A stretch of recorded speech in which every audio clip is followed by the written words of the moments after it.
আজি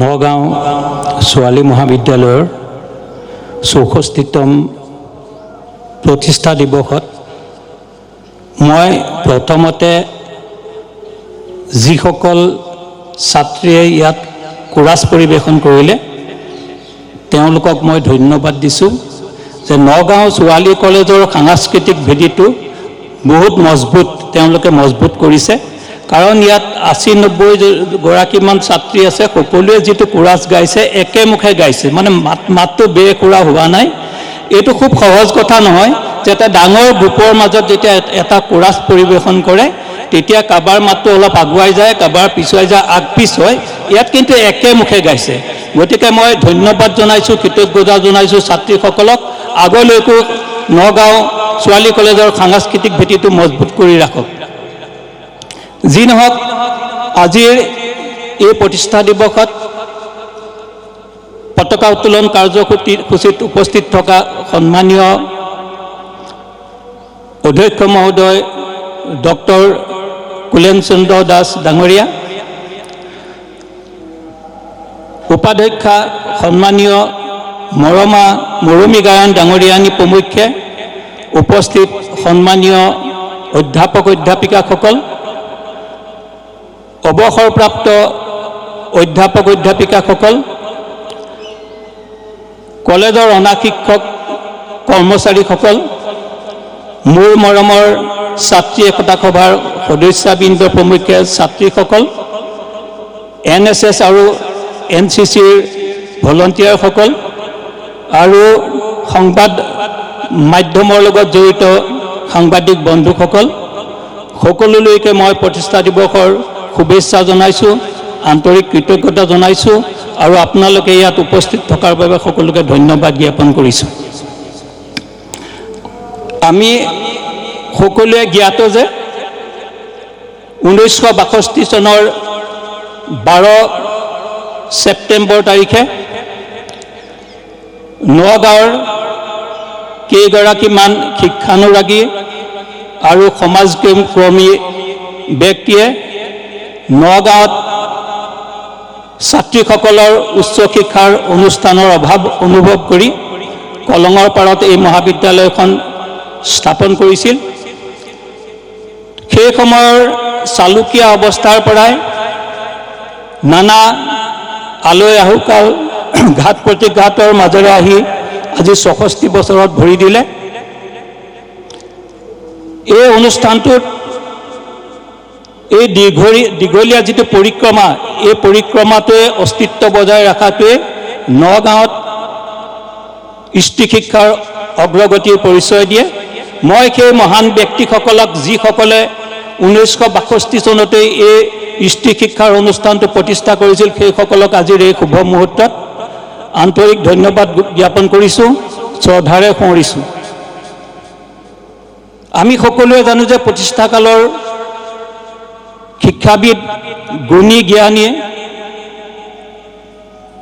মহেশ চন্দ্ৰ দেৱগোস্বামী ছাৰ আৰু সেই সময়ত আৰ্থিকভাৱে সহায় আগবঢ়োৱা লাল চান্দ টুটিকে ধৰি যিসকল ব্যক্তি আমাৰ মাজৰ পৰা আঁতৰি গৈছে সেইসকলক আজিৰ এই গৌৰৱপূৰ্ণ মুহূৰ্তত সমবেদনা জ্ঞাপন কৰিছোঁ ধন্যবাদ জ্ঞাপন কৰিছোঁ এই দীঘলীয়া যেটো পৰিক্ৰমা এই দীঘলীয়া পৰিক্ৰমাত অনেকজনে সহায় সাৰথি আগবঢ়াই আহিছে পৰামৰ্শ আগবঢ়াই আহিছে বহুজন অধ্যাপক অধ্যাপিকা কলেজ কৰ্মচাৰীয়ে ইয়াত ক্ষমা আগবঢ়াই আহিছে অধ্যক্ষ আৰু উপাধ্যক্ষৰ আসন অলংকৃত কৰি আহিছে সেই সকলোলৈকে এই শুভ মুহূৰ্তত ধন্যবাদ জ্ঞাপন কৰিছোঁ কৃতজ্ঞতা জনাইছোঁ প্ৰথম অৱস্থাত কলা শাখাৰে অনুষ্ঠিত কৰা এই অনুষ্ঠানটোত বিজ্ঞান শাখাৰ অন্তৰ্ভুক্তিয়ে এই কলেজখনৰ এটা মাত্ৰা প্ৰদান কৰিছে গতি প্ৰদান কৰিছে যিসকল ব্যক্তিয়ে বিজ্ঞান শাখা অন্তৰ্ভুক্তিত দক্ষতা দেখুৱালে অশেষ কষ্ট স্বীকাৰ কৰিলে তেওঁলোককো আজিৰ এই শুভ মুহূৰ্তত মই শ্ৰদ্ধা নিবেদন কৰিছোঁ আমি সকলোৱে জানো এইখন মহাবিদ্যালয়তে সাহিত্যিক স্বনামধন্য অপূৰ্ব শৰ্মাদেৱ, যোগেন্দ্ৰ নাৰায়ণ ভূঞাদেৱ, ইতিহাসবিদ ৰাজেন শইকীয়াদেৱে অধ্যাপনা কৰিছিল। আমি তেখেতসকলক লৈ গৌৰৱ অনুভৱ কৰোঁ। তেখেতসকললৈ আমাৰ শ্ৰদ্ধা সদায় থাকিব। আমি জনাবলৈ পাই সুখী যে বৰ্তমান অধ্যক্ষ কুলেন চন্দ্ৰ দাসদেৱে শৈক্ষিক দিশত, বিদ্যায়তনিক দিশত কিছু গতি আগবঢ়াইছে। তেওঁ নতুনকৈ এটা অনুষ্ঠান ইয়াত অন্তৰ্ভুক্ত কৰিছে, এই মাহৰ অতিথি। আমি আকৌ জনাব পাইছোঁ তেখেতৰ প্ৰচেষ্টাতে অহা বছৰৰ পৰা ইয়াত ইণ্টিগ্ৰেটেড BA কোৰ্চটো অন্তৰ্ভুক্ত হ'ব। গতিকে সেইবাবে তেওঁ আমাৰ প্ৰশংসাৰ পাত্ৰ।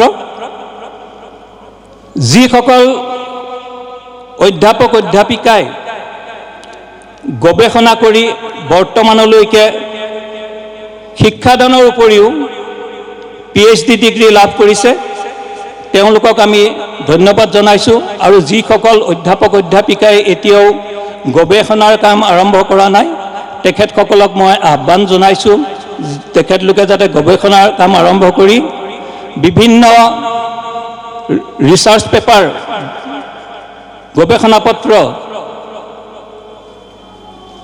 বিভিন্ন আলোচনীবিলাকত প্ৰকাশ কৰি এই অনুষ্ঠানটোলৈ গৌৰৱ কঢ়িয়াই আনে। মই ছাত্ৰীসকলক কৈছোঁ, এই মহান ব্যক্তিসকলৰ পদানুকৰণ কৰি তোমালোকে এই অনুষ্ঠানটো আগবঢ়াই নিয়াত সহায় কৰিবা। তোমালোকে পঢ়া শুনাৰ উপৰিও যিদৰে সাংস্কৃতিক ক্ৰীড়া ক্ষেত্ৰত, NCC NSSৰ ক্ষেত্ৰত ৰাজ্যিক বা ৰাষ্ট্ৰীয় পৰ্যায়ত সন্মান প্ৰদৰ্শন কৰিছা, এই ভেটিটো আৰু মজবুত কৰিবা, ইয়াকে কামনা কৰিছোঁ। আৰু এয়ে আমাৰ কাম্য।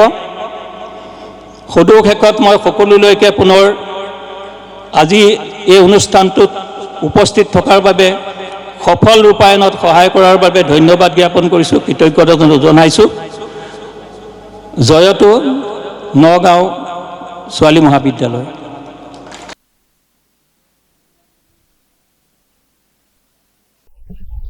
Coming together is a beginning, staying together is progress, and working together is success. With this famous line by the American industrialist Henry Ford that highlights on the relentless journey of an institution towards success, build on the foundation of shared goals, commitment, and unified participation, I express my heartiest welcome to one and all to the 64th Foundation Day celebration of Nowgong Girls College.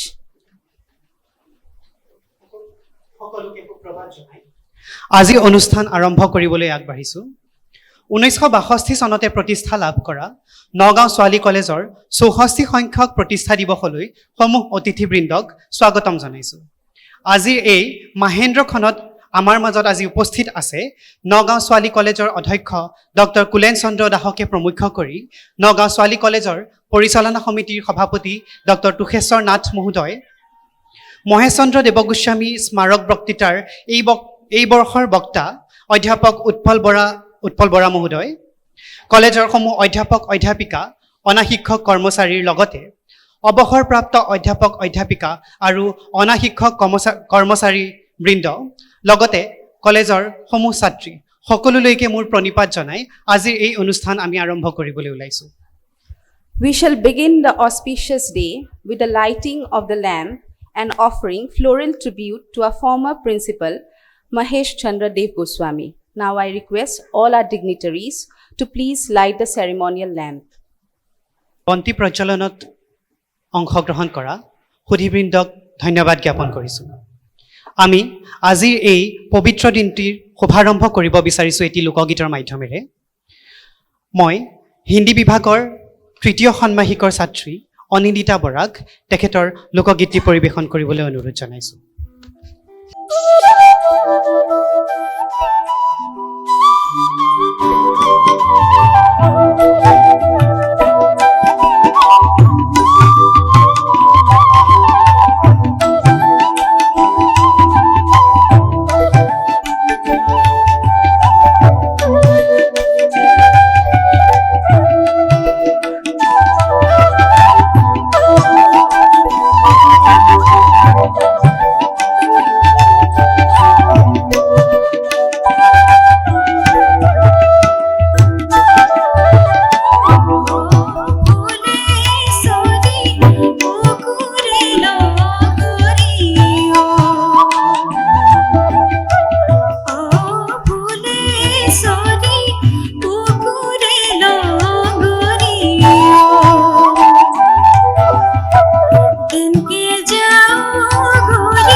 Thank you so much, Anindita, for your soothing performance. We wish you a bright future. Now I invite our guest, Professor Utpal Bora, respected Principal Sir, Governing Body President, Dr. Tukheshwar Nath, Vice Principal Ma'am, to come to the dais and take their seats. They will be escorted by our General Secretary of Students' Union, Rashmita Devi. Thank you, everyone.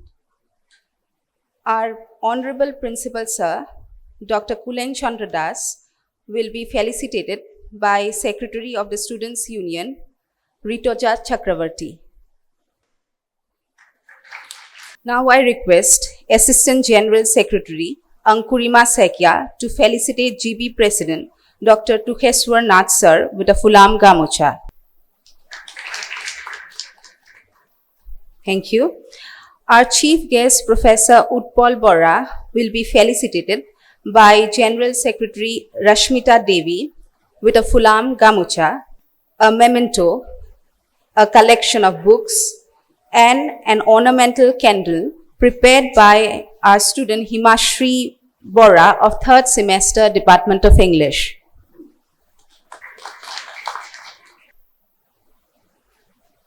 Now I request Union Secretary Rupshika Deka to felicitate our respected Vice Principal Ma'am with a Fulam Gamucha. Thank you. The fact that we are able to celebrate the 64th Foundation Day of our college is due to the dedicated service of both the teaching and non-teaching staff of the college since its inception. Nowgong Girls College shall ever remain grateful for their service and commitment. We are glad that some of our retired teachers and non-teaching staff are amongst us today. As a mark of our love and gratitude to them, we would like to felicitate them with a Fulam Gamucha. Here I pass over the microphone to our IQAC coordinator and head of the Department of Philosophy, Dr. Sanchita Bora, to help felicitate our retired teachers and non-teaching staff. সমবেত সকলোকে নমস্কাৰ জনাই মই বিশেষ আদৰণীয় অনুষ্ঠান এটি আৰম্ভ কৰিবলৈ আগবাঢ়িছো 1962 চনৰ 12 ছেপ্টেম্বৰৰ পণ্ডিত মহেশ চন্দ্ৰ দেৱগোস্বামী দেৱৰ নেতৃত্বত আৰু বহুকেইজন বৰেণ্য নমস্য ব্যক্তিৰ সহযোগত তেওঁলোকৰ ত্যাগ আৰু প্ৰচেষ্টাৰ বিনিময়ত মধ্য অসমত নগাঁও ছোৱালী কলেজে উচ্চ শিক্ষাৰ ক্ষেত্ৰত জন্ম লাভ কৰে আজি আমি এই শুভক্ষণত হে সকলো নমস্য ব্যক্তিলৈ প্ৰণিপাত জনাইছো নগাঁও ছোৱালী কলেজ আমাৰ বাবে পৰিচয় আৰু আবেগৰ অন্য নাম আজি এই শুভক্ষণত আমি আপোনালোকৰ সন্মুখত আমাৰ পৰিচয় নগাঁও ছোৱালী কলেজৰ পৰিয়ালৰ সদস্য হিচাপে আগবঢ়াবলৈ পাই অতি আনন্দিত হৈছো এই চৰৈ বেটি এই মন্ত্ৰৰে আগবঢ়া নগাঁও ছোৱালী কলেজে সোণ ৰূপ আৰু হীৰাৰ জিলিকনিৰে নিজকে প্ৰতিষ্ঠা কৰিবলৈ সক্ষম হৈছে তাৰ বাবে আমি সকলো গৌৰৱান্বিত আৰু এই শুভক্ষণত আমাক এই অনুষ্ঠানটিলৈ যি সকল ব্যক্তিয়ে সেৱা আগবঢ়াই তেওঁলোকৰ কৰ্মজীৱনৰ পৰা অৱসৰ লৈছে সেই সকল ব্যক্তি বহুকেইজন আজি আমাৰ মাজত উপস্থিত আছে আমি অতিকৈ সৌভাগ্যৱান এই সুযোগতে এই পবিত্ৰ ক্ষণটোত আমি তেওঁলোকক আপোনালোকৰ সৈতে পৰিচয় কৰাই দিব বিচাৰিছো আৰু মই ছাত্ৰী একতা সভাৰ সদস্যসকলক তেওঁলোকক আদৰণি জনাবলৈ আহ্বান জনালো প্ৰথমে মই চিনাকি কৰি দিব বিচাৰিছো মঞ্জু জয়ছাল বাইদেউ তেখেতে আমাৰ নগাঁও ছোৱালী কলেজৰ সংস্কৃত বিভাগৰ সুদীৰ্ঘ দিন সফলতাৰে কৰ্মজীৱন সামৰি অৱসৰ গ্ৰহণ কৰিছিলে তেখেতক আজি আমাৰ মাজত পাই অতি আনন্দিত হৈছো আমি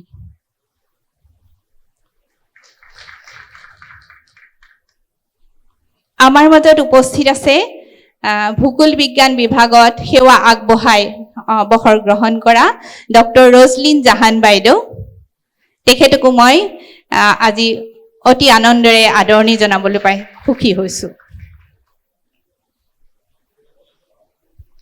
আমাৰ মাজত উপস্থিত আছে ইংৰাজী বিভাগৰ পৰা তেখেতৰ অনবদ্য সেৱা আগবঢ়াই অৱসৰ গ্ৰহণ কৰা মুনি কাকতি বাইদেউ, তেখেতক আমি সততে প্ৰাক্তন ছাত্ৰী সংস্থাৰ অনুষ্ঠানত পাই থাকোঁ, তথাপিও আজি বিশেষভাৱে এই অনুষ্ঠানত লগ পাই আনন্দিত হৈছোঁ। আমাৰ মাজত উপস্থিত আছে হিন্দী বিভাগৰ পৰা অৱসৰ গ্ৰহণ কৰা অতি সক্ষম আৰু ফূৰ্তিবাজ ছাৰ বিজয় প্ৰসাদ সিং ছাৰ, তেখেতকো আজি আমাৰ মাজত পাই আমি অতি আনন্দিত হৈছোঁ। ছাত্ৰীসকলক তেখেতক আদৰণি জনাবলৈ আহ্বান জনালোঁ।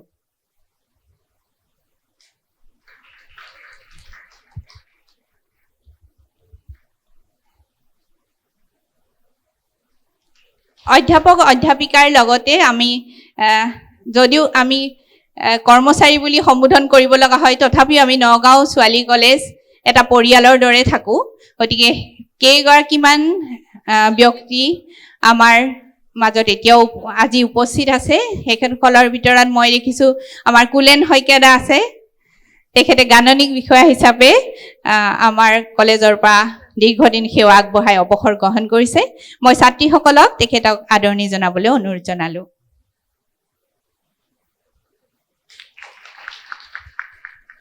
আমাৰ মাজত আছে মোহন ৰাভাদেৱ, তেখেতে গ্ৰন্থাগাৰ সহায়ক হিচাপে আমাৰ কলেজলৈ যথেষ্ট সেৱা আগবঢ়াই গৈছে। আজি তেখেতকো আমাৰ মাজত পাই অতি আনন্দিত হৈছোঁ।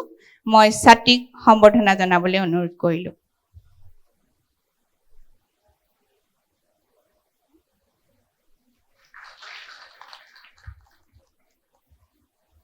পুৱাৰ ভাগত পতাকা উত্তোলনৰ সময়ত মই হৰকান্ত শইকীয়াদেৱকো দেখিছিলোঁ, এতিয়া দেখা নাই তেখেতক, হয়তো তেওঁ গুচি গৈছে।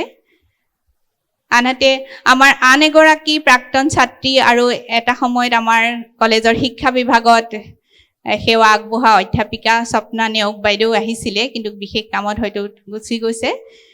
তথাপিও আমি এই সকলোকে অকল উপস্থিতসকলেই নহয়, আমাৰ কলেজৰ প্ৰগতিত বা কলেজখনক এটা গতি দিয়াত যিসকল শিক্ষক কৰ্মচাৰীয়ে সেৱা আগবঢ়াই সফলভাৱে তেওঁলোকৰ কৰ্মজীৱনৰ সামৰণি মাৰিছে, সকলোলৈকে আজি এই সুযোগতে আমি কৃতজ্ঞতা জনাইছোঁ আৰু উপস্থিত অনুপস্থিত সকলো ব্যক্তিলৈকে আমি নমস্কাৰ আগবঢ়াইছোঁ আৰু এইখিনিতে এই আদৰণি অনুষ্ঠানটি সামৰণি মাৰিছোঁ। Thank you so much, ma'am. May I now have the honor to call upon our respected principal sir, Dr. Kulen Chandra Das, to deliver the welcome address. সকলোকে সুপ্ৰভাত জনাইছোঁ। সন্মানীয় কলেজ পৰিচালনা সমিতিৰ সভাপতি ডক্টৰ তোষেশ্বৰ নাথ ছাৰ, মঞ্চত উপবিষ্ট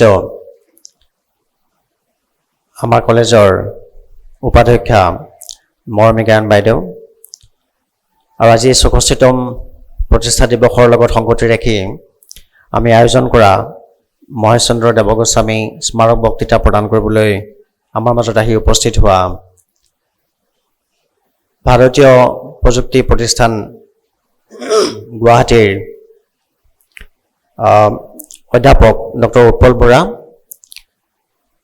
মোৰ সন্মুখত উপবিষ্ট আমাৰ প্ৰাক্তন অধ্যাপক অধ্যাপিকাসকল, কৰ্মচাৰীবৃন্দ, মোৰ সহকৰ্মীসকল, বিভিন্ন আজিৰ এই অনুষ্ঠানত বঁটাপ্ৰাপ্ত ছাত্ৰীসকল, বঁটা প্ৰদান কৰা আমাৰ বিশিষ্ট ব্যক্তিসকল আৰু মোৰ ছাত্ৰীসকল, 1962 চনত স্থাপন হোৱা আমাৰ এই কলেজখনে 63টা বৰ্ষ গৌৰৱকী 64 বৰ্ষত ভৰি দিছে। এই সুদীৰ্ঘ পৰিক্ৰমাত আমাৰ কলেজখনে বিভিন্ন ধৰণে সফলতা অৰ্জন কৰিবলৈ সক্ষম হৈছে। আমি ঈৰ্ষণীয় সফলতা বুলি ক'ব নোৱাৰোঁ, কিন্তু ভালেখিনি ক্ষেত্ৰত আমাৰ কলেজে খুব ভাল প্ৰদৰ্শন কৰিবলৈ সক্ষম হৈছে। আৰু এই প্ৰদৰ্শনৰ আঁৰত আছে, অকণমান আগতে আমাৰ ডক্টৰ সঞ্চিতা বৰাই কৈ যোৱাৰ নিচিনাকৈ, আমাৰ কলেজৰ বিভিন্ন সময়ত তেখেতসকলৰ সেৱা আগবঢ়াই যোৱা অধ্যক্ষসকলে প্ৰমুখ কৰি বিভিন্ন শিক্ষক শিক্ষয়িত্ৰী আৰু আমাৰ কৰ্মচাৰী সকলোৰে বৰঙণি আছে। ছাত্ৰীসকলৰ অধ্যাপকাই আছে আৰু অভিভাৱকসকলৰো যথেষ্টখিনি বৰঙণি আছে। গতিকে আজিৰ এই পবিত্ৰ দিনটোত মই মোৰ পূৰ্বসূৰী অধ্যক্ষসকলৰ লগতে যিসকল শিক্ষক কৰ্মচাৰী অৱসৰ গ্ৰহণ কৰিছে তেখেতসকলৰ এই শ্ৰমৰ বাবে মই তেখেতসকলক কৃতজ্ঞতা জ্ঞাপন কৰিছোঁ। আৰু বৰ্তমানৰ যিসকল অধ্যাপক অধ্যাপিকা আছে তেখেতসকলৰ যি বৰঙণি আমাৰ ছাত্ৰীসকলৰ উত্তৰণৰ প্ৰতি, তেখেতসকলৰ এই বৰঙণিৰ প্ৰতিও মই মোৰ সন্মান যাচিছোঁ। যোৱা সময়ছোৱাত আমি মন কৰিছোঁ যে আমাৰ কলেজৰ ছাত্ৰীসকলে বিভিন্ন ধৰণে বিভিন্ন ক্ষেত্ৰত সফলতা অৰ্জন কৰিছে। আমাৰ ছাত্ৰীয়ে গুৱাহাটী বিশ্ববিদ্যালয়ৰ পৰীক্ষাত সৰ্বোচ্চ নম্বৰ পাই আমাৰ কলেজলৈ গৌৰৱ কঢ়িয়াই আনিবলৈ সক্ষম হৈছে। আজি আমি তেওঁলোকক ইয়াতে পুৰস্কৃত কৰিম। সংস্কৃত বিভাগৰ ছাত্ৰী আছে, তেওঁ ভাগ্যশ্ৰী ভাগৱতী, তেওঁ আমাৰ কলেজৰ নাম উজ্বলাই তুলিছে। লগতে হিন্দী আৰু বঙালী বিভাগৰো দুগৰাকী ছাত্ৰীয়ে ভাল সংখ্যক আসন লাভ কৰি ফাৰ্ষ্ট ক্লাছ 8 আসন লাভ কৰি পেলাই আমাৰ কলেজলৈ গৌৰৱ কঢ়িয়াই আনিছে। ভূগোল বিজ্ঞান বিভাগৰ এগৰাকী ছাত্ৰী স্নেহা বৰকটকী, তেওঁ ভাৰতবৰ্ষৰ এখন অতি সুনাম থকা এখন কলেজ দিল্লী স্কুল অফ ইকনমিক্সত আসন লাভ কৰিবলৈ সক্ষম হৈছে। অকল পৰীক্ষাতে নহয়, অকল শিক্ষাগত দিশতে নহয়, অন্যান্য দিশতো আমাৰ ছাত্ৰীসকলে আমাৰ যিবোৰ সহ পাঠ্যক্ৰম সেইবিলাকৰ ক্ষেত্ৰতো আমাৰ ছাত্ৰীসকলে বিভিন্ন ধৰণে কৃতিত্ব অৰ্জন কৰিবলৈ সক্ষম হৈছে। অতি শেহতীয়াভাৱে আমাৰ তিতিক্ষা মধুকল্য বুলি যিগৰাকী ছোৱালী আছে, তেওঁ যোগাসনৰ ৰাষ্ট্ৰীয় প্ৰতিযোগিতাত দুটাকৈ তেওঁ প্ৰথম পুৰস্কাৰ লাভ কৰিবলৈ সক্ষম হৈছে। আন্তঃ বিশ্ববিদ্যালয় ভাৰোত্তোলন প্ৰতিযোগিতাত আমাৰ কলেজৰ দুগৰাকী ছাত্ৰীয়ে গুৱাহাটী বিশ্ববিদ্যালয়ক প্ৰতিনিধিত্ব কৰি বাহিৰত তেওঁলোকে প্ৰতিযোগিতাত অংশগ্ৰহণ কৰিবলৈ সুবিধা পাইছে। লগতে আমি অন্যান্য ক্ষেত্ৰতো আমাৰ ভালেখিনি ছোৱালীয়ে বিভিন্ন ধৰণে আমাৰ কলেজক গৌৰৱান্বিত কৰিছে, আমাৰ কলেজলৈ সুনাম কঢ়িয়াই আনিছে। আমি দেখা পাইছোঁ যে গুৱাহাটী বিশ্ববিদ্যালয়ে অনুষ্ঠিত কৰা যুৱ মহোৎসৱৰ ক্ষেত্ৰতো আমাৰ ছাত্ৰীসকলে পদক অৰ্জন কৰিছে, আমাৰ কলেজলৈ সুনাম কঢ়িয়াই আনিব বিচাৰিছে। ইয়াৰ উপৰিও আমি যোৱা 2 বছৰত মন কৰিছোঁ যে আমাৰ কলেজে নতুনকৈ প্ৰতিষ্ঠা কৰা অনুবাদ আৰু প্ৰকাশন কেন্দ্ৰৰ ফালৰ পৰা আমি কলেজে প্ৰতি বছৰে আমাৰ কলেজৰ শিক্ষকসকলৰ বিভিন্ন লিখা মেলা আমি প্ৰকাশ কৰি আহিছোঁ কলেজৰ ফালৰ পৰা। যোৱা বছৰ আমি এই ধৰণে 4খন কিতাপ আমি প্ৰকাশ কৰিছিলোঁ অনুবাদ আৰু প্ৰকাশন কেন্দ্ৰৰ তৰফৰ পৰা। এইবাৰো আমি প্ৰায় 7খন কিতাপ আমি সেই প্ৰকাশনৰ পৰা আমি প্ৰস্তুত কৰি উলিয়াইছোঁ। আজি ইয়াতে সেই কিতাপবিলাকৰ উন্মোচন হ'ব। গতিকে এই সুদীৰ্ঘ কালছোৱাত আমাৰ যিসকল শিক্ষক শিক্ষয়িত্ৰী জড়িত হৈ আছে এই বিভিন্ন কৃতিত্ব অৰ্জনৰ ক্ষেত্ৰত, ছাত্ৰীসকলৰ বিভিন্ন কৃতিত্ব অৰ্জনৰ ক্ষেত্ৰত আমাৰ বৰ্তমানৰ যিসকল শিক্ষক শিক্ষয়িত্ৰী আছে তেওঁলোকৰ অৱদান আমি একেবাৰে উল্লেখ কৰিব নোৱাৰোঁ। তেওঁলোকৰ অৱদান যথেষ্টখিনি গুৰুত্বপূৰ্ণ। মই আজি অলপ দিনৰ পৰা এটা কথা ভাবি আছোঁ, এটা কথা মোৰ মনলৈ আহি আছে যে কলেজ এখনৰ উন্নয়নটো কাৰ ওপৰত আচলতে নিৰ্ভৰশীল, কোনে আচলতে কলেজখনৰ উন্নয়ন যিটো আমাৰ শৈক্ষিক দিশৰ ক্ষেত্ৰতে হওক বা সামগ্ৰিক অভাৰঅল সামগ্ৰিক যিটো পৰিৱেশ আছে কলেজৰ তাৰ উন্নয়নৰ ক্ষেত্ৰত কাৰ বৰঙণি আচলতে চবতকৈ বেছি, এই ধৰণে এটা কথা মোৰ খুব মনলৈ আহি আছে। আৰু মই বিশ্লেষণ কৰি দেখা পাইছোঁ কাৰো বৰঙণি আচলতে বিশেষ নহয়। কলেজখন এখন 4চকীয়া বাহনৰ নিচিনা আৰু কলেজখনৰ 4টা চকা সমানে চলিলেহে কলেজখনৰ উন্নয়ন আচলতে হয়গৈ। আৰু মই এটা কথা অনুভৱ কৰিছোঁ যে কলেজৰ অধ্যক্ষগৰাকী হৈছে এটা চকা, কলেজৰ যিটো অফিচ কাৰ্যালয় সেই কাৰ্যালয়টো হৈছে এটা চকা, আমাৰ শিক্ষক শিক্ষয়িত্ৰী হৈছে আৰু এটা চকা, আৰু ছাত্ৰীসকলৰ লগতে অভিভাৱকসকল হৈছে আৰু এটা গুৰুত্বপূৰ্ণ চকা। গতিকে এই এখন বাহনৰ যেনেকৈ এটা চকা বেয়া হৈ গ'লে যেনেকৈ বাহনখন নচলে, ঠিক তেনেকৈ আমি এটা কথা অনুভৱ কৰিছোঁ যে আমাৰ এই 4টা চকা কলেজৰ, এই 4টা চকাৰ যিকোনো এটা চকাই যদি ভালকৈ কাম নকৰে তেতিয়াহ'লে কিন্তু কলেজখন সুকলমে চলাৰ ক্ষেত্ৰত অসুবিধা হৈ যায়।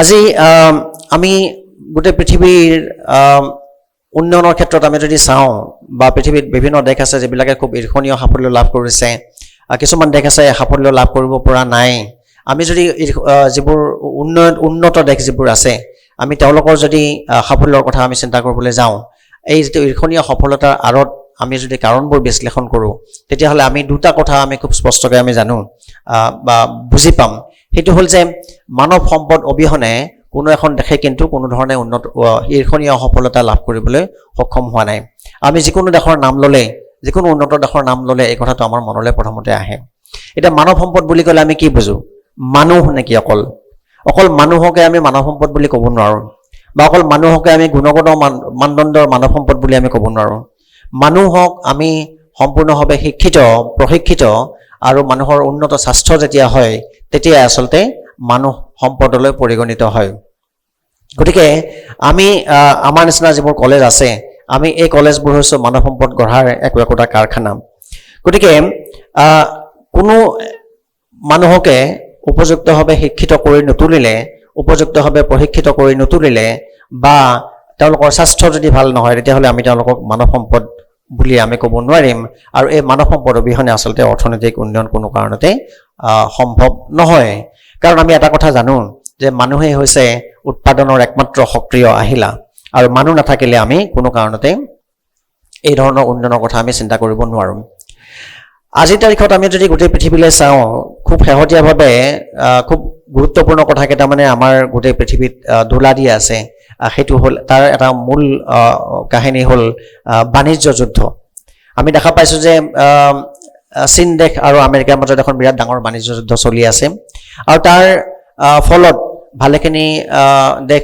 লোকচানৰ সন্মুখীন হৈছে কিছুমান দেশ লাভান্বিত হৈছে এতিয়া এই যে আমেৰিকা আৰু চীন দেশৰ মাজত যিখন বাণিজ্য যুদ্ধ এই বাণিজ্য যুদ্ধৰ ফলত চীন দেশৰ পৰা ভালেখিনি বিদেশী পুঁজি বহিৰ্গমন ঘটিছে তাৰ পৰা ওলাই গৈছে ইউৰোপৰ ৰাষ্ট্ৰ কিছুমানে হওক বা আমেৰিকাই নিজেই হওক তেওঁলোকে ভালেখিনি তেওঁলোকৰ পুঁজি যিবোৰ পুঁজি চীন দেশত তেওঁলোকে বিনিয়োগ কৰি ৰাখিছিল সেই পুঁজিবোৰ তেওঁলোকে তাৰ পৰা উলিয়াই লৈ গৈছে এতিয়া এই যিটো হস্তান্তৰিত পুঁজি এই হস্তান্তৰিত পুঁজিটো ক'ৰবাত নহয় ক'ৰবাত বিনিয়োগ হ'ব লাগিব ক'ত বিনিয়োগ হৈছে তেতিয়াহ'লে তো আমি বিশ্লেষণ কৰি দেখা পাইছোঁ যে এই হস্তান্তৰিত পুঁজিবোৰ সাধাৰণতে থাইলেণ্ড বা ভিয়েটনাম ইত্যাদি প্ৰভৃতি দেশত ইয়াত বিনিয়োগ হৈছে কিন্তু চীন দেশৰ খুব নিচেই কাষতে লাগি থকা ভাৰতবৰ্ষই এই বাণিজ্য যুদ্ধৰ যিটো লাভ সেই লাভটো কিন্তু আমি ল'ব পৰা নাই ইয়াৰ মূল কাৰণটো বিশ্লেষণ কৰি বিভিন্ন অৰ্থনীতিবিদে এটা কথা পাইছে যে শিক্ষাৰ ক্ষেত্ৰত আমাৰ যিটো গুণগত মান সেই মানটো আমাৰ নিম্ন হোৱা হেতুকে লগতে মহিলাৰ যিটো অংশগ্ৰহণ শ্ৰমৰ বজাৰত মহিলাৰ যিটো অংশগ্ৰহণ ৱৰ্ক পাৰ্টিচিপেশ্যন সেইটো আমাৰ অতি কম এই দুটা কাৰণতে আচলতে ভাৰতবৰ্ষৰ নিচিনা দেশসমূহে এই বাণিজ্য যুদ্ধখনৰ পৰা যিটো লাভ অৰ্জন কৰিব পাৰিব লাগিছিল সেই লাভ অৰ্জন কৰিব পৰা নাই গতিকে ক'ৰবাত আমাৰ শিক্ষা ব্যৱস্থাটোত কাৰণ আছে ক'ৰবাত আমাৰ শিক্ষা ব্যৱস্থাটো আৰু বেছি উন্নয়নৰ প্ৰয়োজন আছে গতিকে আমি ক'ৰবাত এই ধৰণে সুযোগ সৃষ্টিত ব্যৰ্থ হৈছোঁ আৰু এই সুযোগ আমি কঢ়িয়াই আনিব লাগিব এই সুযোগ আমি সৃষ্টি কৰিব লাগিব আৰু তাৰ কামতে আমাৰ নিচিনা যিবোৰ কলেজ এই কলেজবিলাক আচলতে আমি চেষ্টা কৰি আছোঁ আমি এই এটা সমালোচনা এই সমালোচনাটোকে লৈ পেলাই আচলতে নতুন শিক্ষানীতি 2020 প্ৰৱৰ্তন কৰা হৈছিলে আৰু এই 2020ৰ যিখন নতুন শিক্ষানীতি তাত এটা কথা কোৱা হৈছে যে আমি আমাৰ পাঠ্যক্ৰমৰ লগতে অন্যান্য যিবোৰ বিষয় আছে সেই বিষয়বোৰ আমি সমানে আগবঢ়াই নিব লাগিব আৰু এই পাঠ্যক্ৰম আৰু সহ পাঠ্যক্ৰমৰ মাজত আচলতে এখন খুব ডাঙৰ দেৱাল এখন থাকিব নালাগিব গতিকে আমি সেইকাৰণে আমাৰ কলেজেও বিভিন্ন ক্ষেত্ৰত আমি আমাৰ ছাত্ৰীসকলক গ্ৰেজুৱেশ্যন বা পোষ্ট গ্ৰেজুৱেশ্যন বা হায়াৰ ছেকেণ্ডেৰী পাছ কৰাৰ লগতে আমি তেওঁলোকক কিদৰে এটা হাতৰ বিদ্যা আমি শিকাব পাৰোঁ সেই ধৰণে আমি তেওঁলোকক আমি চেষ্টা কৰি আছোঁ যাতে তেওঁলোকে BA পাছ কৰি বা BSc পাছ কৰি বা গ্ৰেজুৱেট হৈ পেলাই তেওঁলোকে শ্ৰমৰ বজাৰখনত হেৰাই নাযায় চাকৰি বিচাৰি হাহাকাৰ কৰি ফুৰিব নালাগে আৰু তাৰ কাৰণে আমি এনেকুৱা কিছুমান আমি পাঠ্যক্ৰমৰ ব্যৱস্থা আমি কৰি আছোঁ যিবোৰ পাঠ্যক্ৰমে আমাৰ ছাত্ৰীসকলক শ্ৰমৰ বজাৰত হেৰাই নগৈ নিজে নিয়োগ সৃষ্টি যাতে কৰিব পাৰে তাৰ ব্যৱস্থা আমি কেনেকৈ কৰিব পাৰি তাৰ চিন্তা চৰ্চাত আমি ব্ৰতি আছোঁ আজি এই পবিত্ৰ দিনটোত মই এই মঞ্চৰ পৰাই আমাৰ ছাত্ৰীসকলৰ উদ্দেশ্যে দুটা পাঠ্যক্ৰমৰ কথা মই ক'ব বিচাৰিছোঁ। এটা হ'ল যে এই বৰ্ষৰ পৰাই আমি সাংস্কৃতিক দিশত আমি এটা পাঠ্যক্ৰম আমি ইয়াত আৰম্ভ কৰিব বিচাৰিছোঁ। সেইটো হ'ল এটা বৰগীতৰ পাঠ্যক্ৰম আৰু এটা হ'ল সত্ৰীয়া নৃত্যৰ পাঠ্যক্ৰম। গতিকে এই দুটা পাঠ্যক্ৰম আমি আৰম্ভ কৰিছোঁ। ইতিমধ্যে কিছু ছোৱালীয়ে ইয়াত তেওঁলোকৰ নাম ভৰ্তি কৰিছে। আমি আৰু এটা পাঠ্যক্ৰম আৰম্ভ কৰিব খুজিছোঁ, সেইটো হ'ল বোৱা কটাৰ পাঠ্যক্ৰম। আমি এটা কথা মন কৰিছোঁ যে যোৱা 2টা বছৰত আমি কলেজে আমি অসমীয়া গামোচা, আজিকালি গামোচাৰ বিভিন্ন প্ৰকাৰ থাকে, অসমীয়া শিপিনে বোৱা গামোচা, হাতে বোৱা গামোচা আৰু অসমৰ বাহিৰৰ পৰা অহা মেচিন মেড গামোচা। গতিকে আমাৰ কলেজত কোনো ধৰণে মেচিন মেড গামোচা আমি ব্যৱহাৰ কৰা নাই। আমি অসমীয়া শিপিনীয়ে বোৱা, হাতে বোৱা আমি গামোচা ব্যৱহাৰ কৰিছোঁ। আৰু মই এটা হিচাপ কৰি দেখিছোঁ প্ৰায় 2 লাখ মান টকাৰ আমি গামোচা যোৱা 2টা বছৰত আমি আমাৰ কলেজৰ কাৰণে কিনি আনিছোঁ। গতিকে আমি যদি এটা হাতে বোৱা আমি এটা হস্ত তাঁত বা বয়ন শিল্প আমি যদি আমাৰ কলেজত খুলি লওঁ, তেতিয়াহ'লে এই 2 লাখ টকা বাহিৰলৈ নগৈ আমাৰ কলেজতে থাকিব নেকি? এনেকুৱা এটা চিন্তা চৰ্চালৈ আমি আগবাঢ়িছিলোঁ আৰু অতি শেহতীয়াভাৱে গুৱাহাটীৰ এটা প্ৰতিষ্ঠানৰ লগত আমাৰ এখন বুজাবুজি চুক্তি হৈছে আৰু আমি অহা সপ্তাহৰ পৰাই আমি হস্ততাঁত আৰু বয়ন শিল্পৰ আমি এটা পাঠ্যক্ৰম আৰম্ভ কৰিম। মই ছাত্ৰীসকলক এই চেগতে সেই পাঠ্যক্ৰমটোৰ লগত তোমালোকে নামভৰ্তি কৰি তোমালোকৰ নিজৰ যিটো এটা হাতৰ বিদ্যা, সেই বিদ্যাটো আহৰণ কৰিবলৈ এটা সুযোগ সৃষ্টিৰ কাৰণে আমি চেষ্টা কৰিছোঁ। সেই সুযোগ ল'বা বুলি মই আশা ৰাখিছোঁ। আৰু প্ৰথমতে কোৱা যি দুটা পাঠ্যক্ৰম, সত্ৰীয়া নৃত্য আৰু বৰগীতৰ পাঠ্যক্ৰম, সেইটোৰ ক্ষেত্ৰত তোমালোক যদি কোনোবা আগ্ৰহী আছা, যিবিলাকে তাত যোগদান কৰিব বিচাৰা, তোমালোকে ভূগোল বিভাগৰ আশিষ শইকীয়া ছাৰৰ লগত তোমালোকে যোগাযোগ কৰিব পাৰিবা। আৰু বয়ন শিল্পৰ যিটো আমি পাঠ্যক্ৰম আমি আগবঢ়াম, তাৰ কাৰণে তোমালোকে যদি যোগাযোগ কৰিব খোজা, আমাৰ IQCৰ কোঅৰ্ডিনেটৰ ডক্টৰ সঞ্চিতা বৰাৰ লগত তোমালোকে যোগাযোগ কৰিব পাৰিবা। গতিকে এতিয়া শ্ৰমৰ বজাৰত যদি আমাৰ ছাত্ৰীসকল হেৰাই নাযায়, শ্ৰমৰ বজাৰত যদি নিজে নিয়োগ সুবিধা সৃষ্টি কৰিব পাৰে, তেতিয়াহে আমি লিংগ বৈষম্য দূৰ কৰিব পাৰিম সমাজখনৰ পৰা। আৰু আমাৰ যিটো ছাত্ৰীসকলৰ যিটো ৱৰ্ক পাৰ্টিচিপেশ্যন বা শ্ৰমৰ বজাৰত আমাৰ ছাত্ৰীসকলৰ যিটো অংশগ্ৰহণ, মহিলাৰ যিটো অংশগ্ৰহণ, সেই অংশগ্ৰহণটো নিশ্চিত কৰা হ'ব। আৰু এই ধৰণে আচলতে আমি দেশখনৰ যিটো সামগ্ৰিকভাৱে যিটো অৰ্থনৈতিক উন্নয়ন, সেই অৰ্থনৈতিক উন্নয়নত আমি আমাৰ ছাত্ৰীসকলে বৰঙণি যোগাবলৈ সক্ষম হ'ব। গতিকে মই ইয়াকে আৰু বেছি নকওঁ। মই আশা ৰাখিছোঁ আমাৰ ছাত্ৰীসকলে তেওঁলোকে নিজাববীয়াকৈও কি ধৰণে আমি যিকেইটা পাঠ্যক্ৰম আগবঢ়াইছোঁ, তাতকৈ বেলেগ কিবা ধৰণৰ যদি তেওঁলোকৰ চিন্তা চৰ্চা আছে, আমি সেইসমূহো আমি আদৰি ল'ম। তেওঁলোকে আমাৰ লগত মুকলিভাৱে সেই কথাবোৰ তেওঁলোকে শ্বেয়াৰ কৰি ল'ব পাৰিব, ভাগ বতৰা কৰি ল'ব পাৰিব। গতিকে মই পুনৰবাৰ সকলোকে ধন্যবাদ জ্ঞাপন কৰিছোঁ আৰু আজিৰ এই প্ৰতিষ্ঠা দিৱসৰ মোৰ আন্তৰিক শুভেচ্ছা সকলোলৈ জ্ঞাপন কৰি মই মোৰ ভাষণৰ ইয়াতে সামৰণি মাৰিছোঁ। ধন্যবাদ।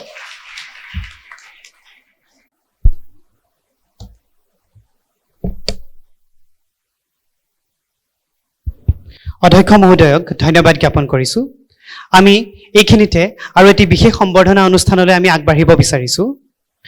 যোৱা 3 ছেপ্টেম্বৰ তাৰিখে অসম চৰকাৰৰ ক্ৰীড়া আৰু যুৱ কল্যাণ বিভাগৰ উদ্যোগত অনুষ্ঠিত ৰাষ্ট্ৰীয় সেৱা আঁচনি NSSৰ অসম ৰাজ্যিক বঁটা প্ৰদান অনুষ্ঠানত আমাৰ কলেজৰ অসমীয়া বিভাগৰ জ্যেষ্ঠ অধ্যাপিকা ডক্টৰ অমিয়া পাটৰ বাইদেউক 2022-23 বৰ্ষৰ কাৰ্যসূচী বিষয়াৰ শ্ৰেণীত ৰাষ্ট্ৰীয় সেৱা আঁচনি অসম ৰাজ্যিক বঁটা প্ৰদান কৰা হৈছিল।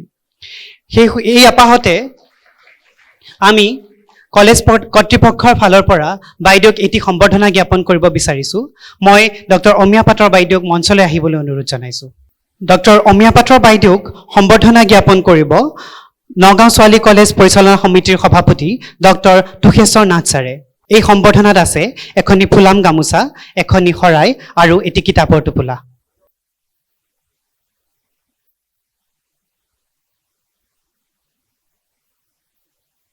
আমি ইয়াৰ পৰৱৰ্তী কাৰ্যসূচীলৈ আগবাঢ়িব বিচাৰিছোঁ। নগাঁও ছোৱালী কলেজে আমাৰ ছাত্ৰীসকলৰ উৎকৰ্ষ সাধন, তেওঁলোকৰ শৈক্ষিক দিশত পাৰদৰ্শিতা আৰু তেওঁলোকক অনুপ্ৰাণিত কৰাৰ উদ্দেশ্যে বহুকেইটা বঁটা বছৰ ধৰি প্ৰদান কৰি আহিছে। এই বৰ্ষতো আমি ভালেকেইটা বঁটা আমি ছাত্ৰীসকলক অনুপ্ৰাণিত কৰাৰ উদ্দেশ্যে প্ৰদান কৰিম। এই বঁটা প্ৰদান অনুষ্ঠান চলাই নিবলৈ মই ৰাজনীতি বিজ্ঞান বিভাগৰ জ্যেষ্ঠ অধ্যাপক ৰঞ্জিত বৰুৱা ডাঙৰীয়া আৰু গণিত বিভাগৰ অধ্যাপক তথা মুৰব্বী অধ্যাপক নাৰায়ণ নাৰক ছাৰক অনুৰোধ জনাইছোঁ। সকলোকে সুপ্ৰভাত জনাইছোঁ। ইতিমধ্যে আমাৰ সন্মানীয় অধ্যক্ষ মহোদয়ে আৰু লগতে ভূগোল বিজ্ঞান বিভাগৰ আশীষ শইকীয়া ছাৰে কৈ গৈছে যে আমি আমাৰ ছাত্ৰীসকলক উৎসাহ যোগোৱাৰ কাৰণে আৰু আমাৰ কলেজ কৰ্তৃপক্ষৰ ফালৰ পৰা আৰু লগতে আমাৰ কিছু শুভাকাংক্ষীৰ ফালৰ পৰা তেখেতসকলৰ ফালৰ পৰা কিছুমান বঁটা প্ৰদানৰ ব্যৱস্থা আছে আৰু বিভিন্ন ক্ষেত্ৰত আমাৰ যিসকল ছাত্ৰীয়ে পাৰদৰ্শিতা দেখাই আহিছে তেওঁলোকৰ কাৰণে আমি এই বঁটাসমূহ প্ৰদান কৰোঁ। গতিকে মই বঁটাসমূহ নাম ঘোষণা কৰিম, বঁটা প্ৰাপকৰ নাম ঘোষণা কৰিম। মই অনুৰোধ কৰিম যে যিসকলে বঁটা পাইছে বঁটা প্ৰাপকসকল যাতে মঞ্চলৈ আহে। প্ৰথমেই আমি আগবঢ়াবলৈ লৈছোঁ কুন্তলা হাজৰিকা সোঁৱৰণী বঁটা। এই বঁটাটো প্ৰদান কৰা হয় সেইগৰাকী ছাত্ৰীক যিগৰাকীয়ে উচ্চতৰ মাধ্যমিক বৰ্ষ আমাৰ ইয়াত পঢ়িছে, ইয়াৰ পৰা উচ্চতৰ মাধ্যমিক পৰীক্ষাত উত্তীৰ্ণ হৈছে, তাৰপিছত সেই ছাত্ৰীগৰাকীয়ে আমাৰ ইয়াতেই নামভৰ্তি কৰিছে স্নাতক পৰ্যায়ত। যিগৰাকী ছাত্ৰীয়ে সৰ্বোচ্চ নম্বৰ পোৱা ছাত্ৰীয়ে ইয়াত নামভৰ্তি কৰে সেইগৰাকী ছাত্ৰীক আমি এই বঁটাটো প্ৰদান কৰোঁ। এই বঁটাটো এইবাৰ পাইছে 2024-25 বৰ্ষত পাইছে জবা ডেকা ৰজা। জবা ডেকা ৰজাক মই মঞ্চলৈ আহিবলৈ অনুৰোধ জনাইছোঁ। কুন্তলা হাজৰিকা সোঁৱৰণী প্ৰতিভা বঁটা। এই বঁটাটোত আমি এখন মানপত্ৰ, কিতাপ আৰু লগতে নগদ 3000 টকা প্ৰদান কৰোঁ। বঁটাটো প্ৰদান কৰিবলৈ মই সন্মানীয় অধ্যক্ষ মহোদয়ক অনুৰোধ জনাইছোঁ। জবা ডেকা ৰজা এতিয়া স্নাতক প্ৰথম বাৰ্ষিকৰ ছাত্ৰী, আমাৰ ইয়াতে উচ্চতৰ মাধ্যমিক পৰীক্ষাত উত্তীৰ্ণ হৈছিলে। কুন্তলা হাজৰিকা সোঁৱৰণী প্ৰতিভা বঁটা। মই এইবাৰ মঞ্চলৈ আহিবলৈ অনুৰোধ জনাইছোঁ আমাৰ মহাবিদ্যালয়ৰ প্ৰাক্তন অধ্যাপিকা মুনি কাকতি বাইদেউক। তেখেতৰ পিতৃ মাতৃৰ স্মৃতিত দুটা বঁটা প্ৰদান কৰিব। এটা হৈছে হেমপ্ৰভা কাকতি সোঁৱৰণী কৃতি ছাত্ৰী বঁটা আৰু এটা হৈছে প্ৰমেশ চন্দ্ৰ কাকতি সোঁৱৰণী কৃতি ছাত্ৰী বঁটা। হেমপ্ৰভা কাকতি সোঁৱৰণী বঁটাটো প্ৰদান কৰা হয় অসমীয়া বিভাগত স্নাতক দ্বিতীয় ষাণ্মাসিকত যিগৰাকী ছাত্ৰীয়ে আটাইতকৈ বেছি নম্বৰ লাভ কৰিছে তেখেতক, আৰু প্ৰমেশ চন্দ্ৰ কাকতি সোঁৱৰণী বঁটাটো প্ৰদান কৰা হয় ইংৰাজী বিভাগত যিগৰাকী ছাত্ৰীয়ে দ্বিতীয় ষাণ্মাসিকত আটাইতকৈ বেছি নম্বৰ লাভ কৰিছে, সৰ্বোচ্চ নম্বৰ লাভ কৰিছে তেখেতক। মই মুনি বাইদেউক মাজলৈ আহিবলৈ অনুৰোধ জনাইছোঁ। আৰু দুইটা বঁটাতেই থাকে নগদ 10,000 টকাকৈ, লগতে আমাৰ তৰফৰ পৰা এখন মানপত্ৰ আৰু কিতাপ। মই মুনি বাইদেউক এই বঁটা সম্পৰ্কে দুআষাৰ ক'বলৈ অনুৰোধ জনাইছোঁ। নমস্কাৰ। মঞ্চত উপবিষ্ট অধ্যক্ষ ডক্টৰ কুলেন দাস ডাঙৰীয়া, লগতে সভাপতি মহোদয় আৰু নিমন্ত্ৰিত মুখ্য বক্তা, আজি আমাৰ মৰমী উপাধ্যক্ষাৰ পজিশ্যনত আছে, তাইকো ইয়াৰ জৰিয়তে লগতে ছাত্ৰী আৰু বৰ্তমানৰ শিক্ষক শিক্ষয়িত্ৰী সকলোকে মই আজিৰ দিনটোত অতি আনন্দিত হৈ আপোনালোকক আদৰণি জনালোঁ। যদিও মই এই অনুষ্ঠানটোলৈ এগৰাকী বঁটা ঘোষণা কৰি বঁটা দিয়াৰ কাৰণে আহিছোঁ ছাত্ৰীক। এই যে বঁটা দিয়াৰ যিটো নিয়ম, সেই নিয়মটো মই এখন কলেজত পঢ়া ছাত্ৰী হিচাপে ইয়াত একেবাৰে আৰম্ভণিৰ পৰা, তাৰমানে মই ইয়াত আৰম্ভণিত আহিছিলোঁ PU পঢ়িবৰ কাৰণে, প্ৰি ইউনিভাৰ্চিটি পঢ়িবৰ কাৰণে 72 চনত। তেতিয়াৰ পৰাই চলি আহিছে মহেশ চন্দ্ৰ দেৱগোস্বামী ছাৰ, যাৰ প্ৰতিচ্ছবিত আজি সকলোৱে পুষ্পাঞ্জলি অৰ্পণ কৰিছে, শ্ৰদ্ধা জনাইছে। তেখেত আমাৰ অকল শিক্ষাগুৰুৱে নাছিল, তেওঁ পিতৃপুৰুষৰ নিচিনা আছিল, দাৰ্শনিক পণ্ডিত। আৰু তেওঁ ছাত্ৰীসকলৰ উন্নতিৰ কাৰণে কিমান যত্ন কৰিছিল সেইটো কৈ অন্ত কৰিব নোৱাৰি। আমি ফিল কৰোঁ, প্ৰত্যেকেই ফিল কৰোঁ। সেইকাৰণে আমাৰ মাজত এতিয়াও প্ৰাক্তন ছাত্ৰীসকলে কলেজ বুলি ক'লে ঢপলিয়াই আহে। গতিকে তেতিয়াৰ পৰা মই বেছি দীঘলীয়া নকৰোঁ, তথাপি কওঁ যে তেতিয়াৰ পৰাই এই প্ৰচেছটো চলি আহিছে, পদ্ধতিটো চলি আহিছে। আমি নিজেও বহু বঁটাৰ সৰু সৰু বঁটা কোনোবাই আগবঢ়াই প্ৰতিটো বিষয়ত আনকি তেওঁ আমাক উৎসাহ দিবৰ কাৰণে ছাত্ৰীসকলক অসমীয়াত হাইছ মাৰ্ক পালে, ইংৰাজীত হাইছ মাৰ্ক পালে, যিটো বিষয়তে হাইছ মাৰ্ক পালে তাকেই মানে উৎসাহ দিবৰ কাৰণে, কম্পিটিশ্যন আনিবৰ কাৰণে ছোৱালীবিলাকক যত্ন কৰে।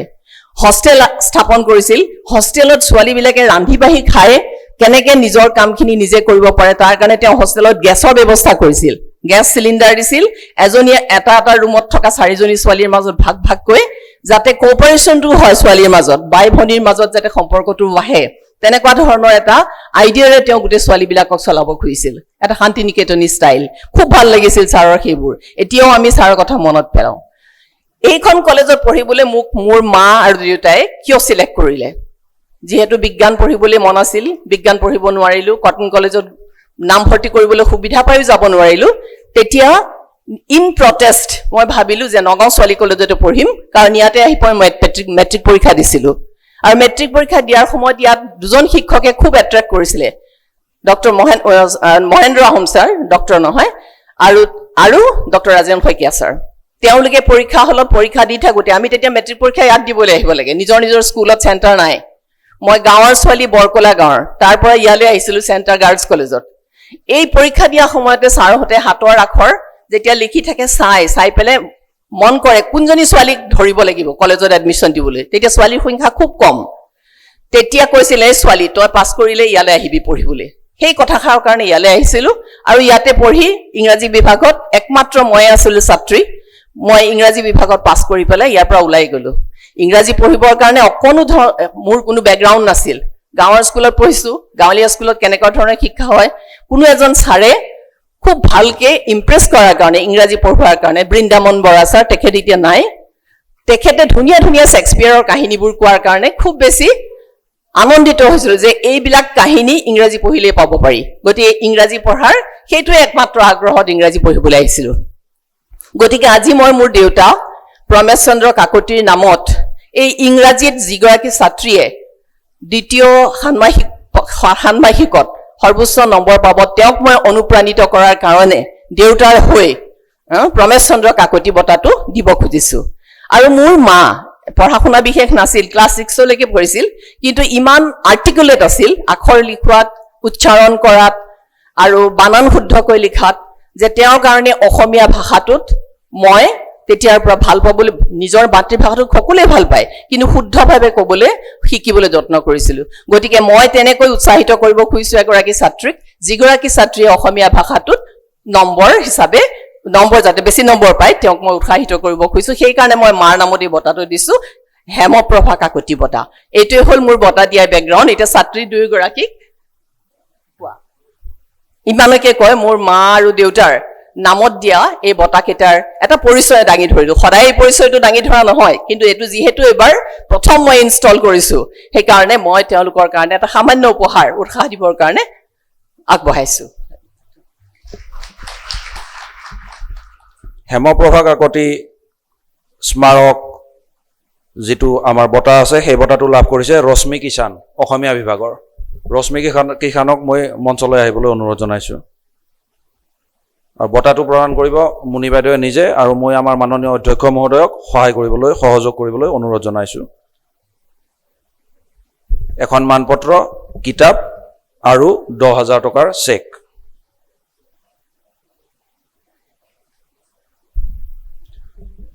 ইংৰাজী বিষয়ত এই বঁটাটো লাভ কৰিছে ছাজিয়া শবনম। ছাজিয়া শবনমকো মই মঞ্চলৈ আহিবলৈ অনুৰোধ জনাইছোঁ।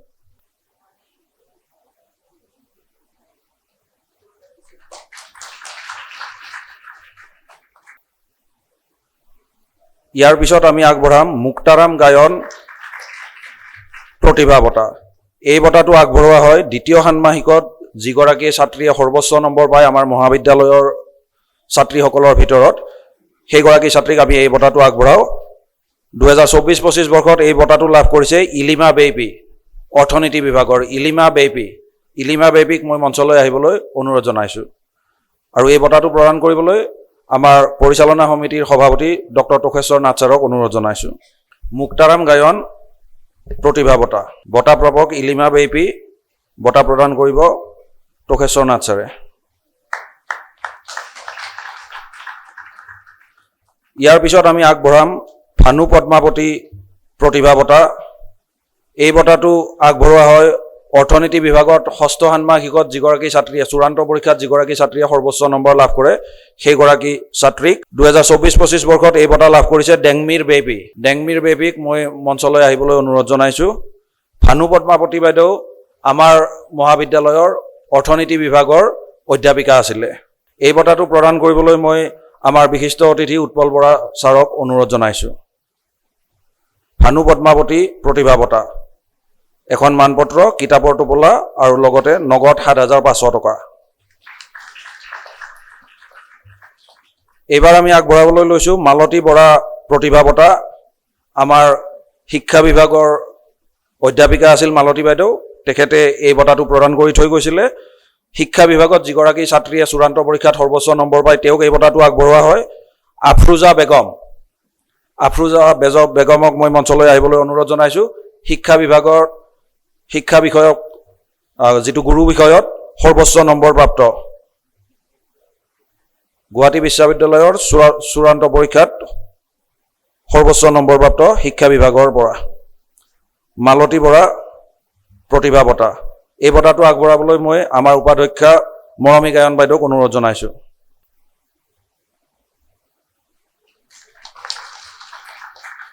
ইয়াৰ পিছত আছে মেঘনাথ পাল প্ৰতিভা বঁটা। এই বঁটাটো লাভ কৰিছে নন্দিনী বাৰ্মাই। নন্দিনী বাৰ্মাক মই মঞ্চলৈ আহিবলৈ অনুৰোধ জনাইছোঁ। হিন্দী বিষয়ত আমাৰ মহাবিদ্যালয়ৰ পৰীক্ষাৰ্থীসকলৰ ভিতৰত যিগৰাকী ছাত্ৰীয়ে সৰ্বোচ্চ নম্বৰ লাভ কৰে তেওঁক এই বঁটাটো আগবঢ়োৱা হয়, মেঘনাথ পাল বঁটা। আৰু এই বঁটাটো আমাৰ মহাবিদ্যালয়ৰে গণিত বিভাগৰ অধ্যাপক মেঘনাথ পাল ডাঙৰীয়াই প্ৰদান কৰি থৈ গৈছিলে। নন্দিনী বাৰ্মা, এওঁ বৰ্তমান তেজপুৰ বিশ্ববিদ্যালয়ত অধ্যয়নৰত। মেঘনাথ পাল প্ৰতিভা বঁটা। এই বঁটাটো প্ৰদান কৰিবলৈ মই মাননীয় অধ্যক্ষ মহোদয়ক অনুৰোধ জনাইছোঁ। ইয়াৰ পিছত আছে ৰেণু মহন্ত প্ৰতিভা বঁটা। বুৰঞ্জী বিভাগত সৰ্বোচ্চ নম্বৰপ্ৰাপ্ত ছাত্ৰীগৰাকীক দিয়া হয়। এইবাৰ এই বঁটা লাভ কৰিছে নয়না বৰা। নয়না বৰাক মই মঞ্চলৈ আহিবলৈ অনুৰোধ জনাইছোঁ। ৰেণু মহন্ত বাইদেউ তেখেত বৰ্তমান কুমাৰ ভাস্কৰ বৰ্মা সংস্কৃত বিশ্ববিদ্যালয়ত কৰ্মৰত প্ৰশাসনীয় পদবীত, আৰু তেখেতে এই বঁটাটো প্ৰদান কৰি থৈ গৈছিলে। বুৰঞ্জী বিভাগৰ সৰ্বোচ্চ নম্বৰপ্ৰাপ্ত নয়না বৰা, মই এই বঁটাটো প্ৰদান কৰিবলৈ তোষেশ্বৰ নাথ ছাৰক অনুৰোধ জনাইছোঁ।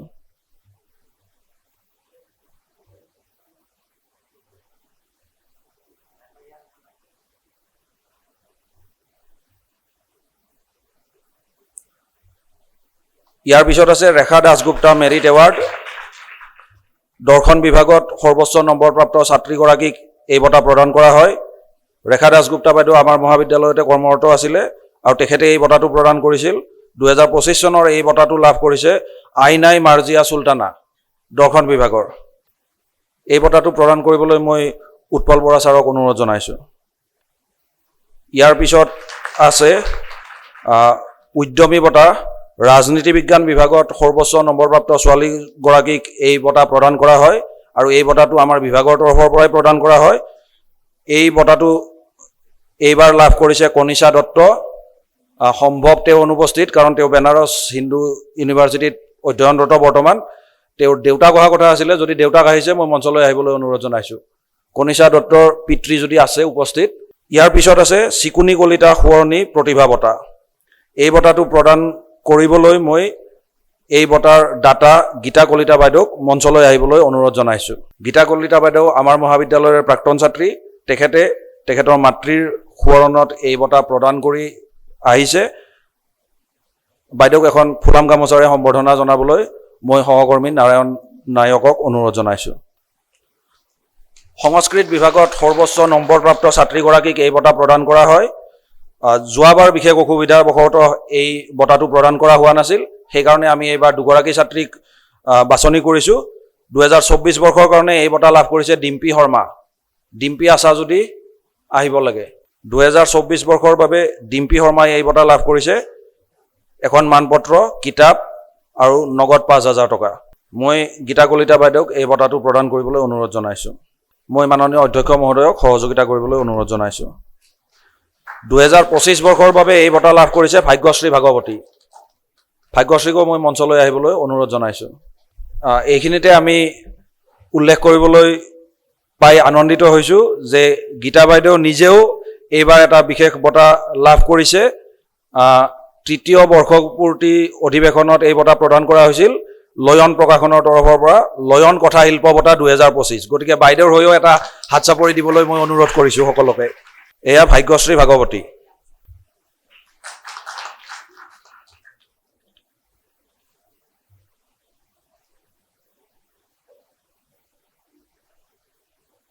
ইয়াৰ পিছত আছে পুলিন চন্দ্ৰ পাটৰ সোঁৱৰণী সমাজ সেৱা বঁটা।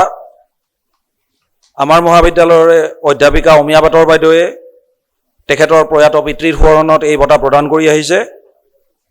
মই বাইদেউক মঞ্চলৈ আহিবলৈ অনুৰোধ জনাইছোঁ। জনাইছে যে বাইদেৱে যিকেইখন কিতাপ আমাৰ ছাত্ৰীসকলক প্ৰদান কৰিছে সেই কিতাপখিনি তেখেতে নিজেই লিখা আৰু পুৰস্কাৰ হিচাপে সেই কিতাপকেইখনে বিভিন্ন ধৰণৰ পুৰস্কাৰ ইতিমধ্যে লাভ কৰিছে।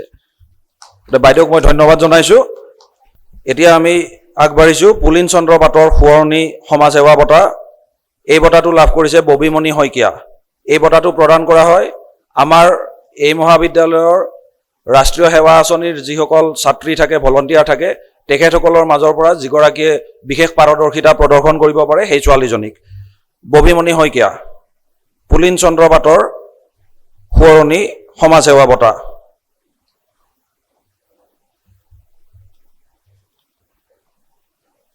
ইয়াত থাকে এখন মানপত্ৰ, কিতাপ আৰু নগদ ৫,০০০ টকা।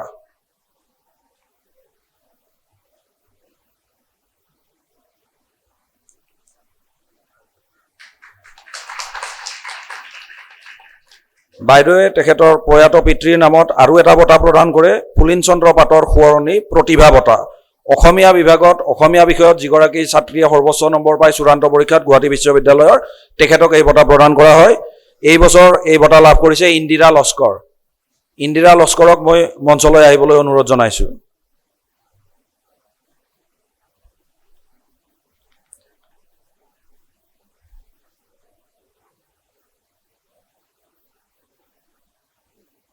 ইয়াতো থাকে মানপত্ৰ, কিতাপ আৰু নগদ ৫,০০০ টকা।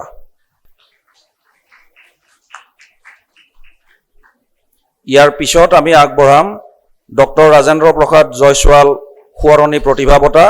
মই আমাৰ মহাবিদ্যালয়ৰ প্ৰাক্তন উপাধ্যক্ষ, সংস্কৃত বিভাগৰ মুৰব্বী অধ্যাপিকা মঞ্জু জয়ছোৱাল বাইদেউক মঞ্চলৈ আহিবলৈ অনুৰোধ জনাইছোঁ। তেখেতে তেখেতৰ প্ৰয়াত স্বামীৰ নামত, স্বামীৰ সোঁৱৰণত এই বঁটা প্ৰদান কৰে। ইয়াত আমি 3টা বঁটা প্ৰদান কৰোঁ। এটা উচ্চতৰ মাধ্যমিক চূড়ান্ত পৰীক্ষাত যিগৰাকী ছাত্ৰীয়ে সৰ্বোচ্চ নম্বৰ লাভ কৰে আমাৰ মহাবিদ্যালয়ৰ পৰা তেখেতক দিয়া হয়। এটা দিয়া হয় কলা শাখাত যিগৰাকী ছাত্ৰীয়ে স্নাতক পৰ্যায়ত চূড়ান্ত পৰীক্ষাত সৰ্বোচ্চ নম্বৰ লাভ কৰে, আৰু এটা বঁটা দিয়া হয় বিজ্ঞান শাখাত যিগৰাকী ছাত্ৰীয়ে সৰ্বোচ্চ নম্বৰ লাভ কৰে। প্ৰথমে মই মঞ্চলৈ মাতিম জবা ডেকা ৰজা।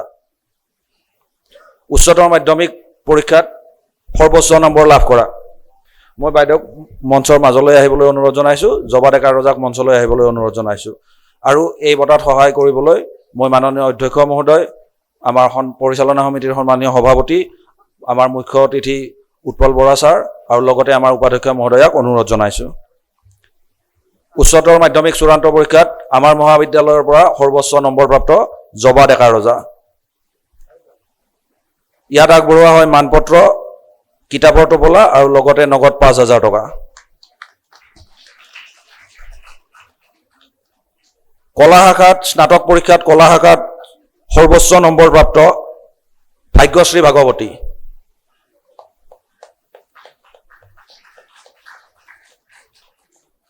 স্নাতক চূড়ান্ত পৰীক্ষাত সৰ্বোচ্চ নম্বৰপ্ৰাপ্ত কলা শাখাৰ পৰা ভাগ্যশ্ৰী ভাগৱতী। মই মঞ্চলৈ আহিবলৈ অনুৰোধ জনাইছোঁ।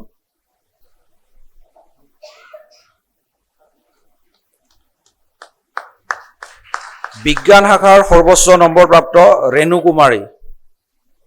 বিজ্ঞান শাখাৰ সৰ্বোচ্চ নম্বৰপ্ৰাপ্ত ৰেণু কুমাৰীক মই মঞ্চলৈ আহিবলৈ অনুৰোধ জনাইছোঁ। তেওঁ অধ্যয়ন সূত্ৰে বিহাৰত আছে, গতিকে তেখেতে আহিব নোৱাৰিলে। এতিয়া আমি শেষত প্ৰদান কৰিবলৈ লৈছোঁ বিভা দেৱী গোস্বামী প্ৰতিভা বঁটা। আমাৰ মহাবিদ্যালয়ৰ যিগৰাকী শ্ৰেষ্ঠ স্নাতক, বেষ্ট গ্ৰেজুৱেট, তেওঁক এই বঁটাটো প্ৰদান কৰা হয়। 2025 বৰ্ষত এই বঁটাটো লাভ কৰিছে ভাগ্যশ্ৰী ভাগৱতী, সংস্কৃত বিভাগৰ পৰা। ভাগ্যশ্ৰীক মই পুনৰ মঞ্চলৈ আহিবলৈ অনুৰোধ জনাইছোঁ।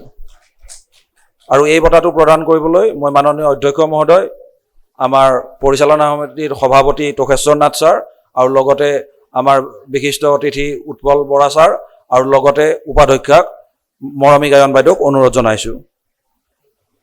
2024-25 বৰ্ষৰ শ্ৰেষ্ঠ স্নাতক ভাগ্যশ্ৰী ভাগৱতী।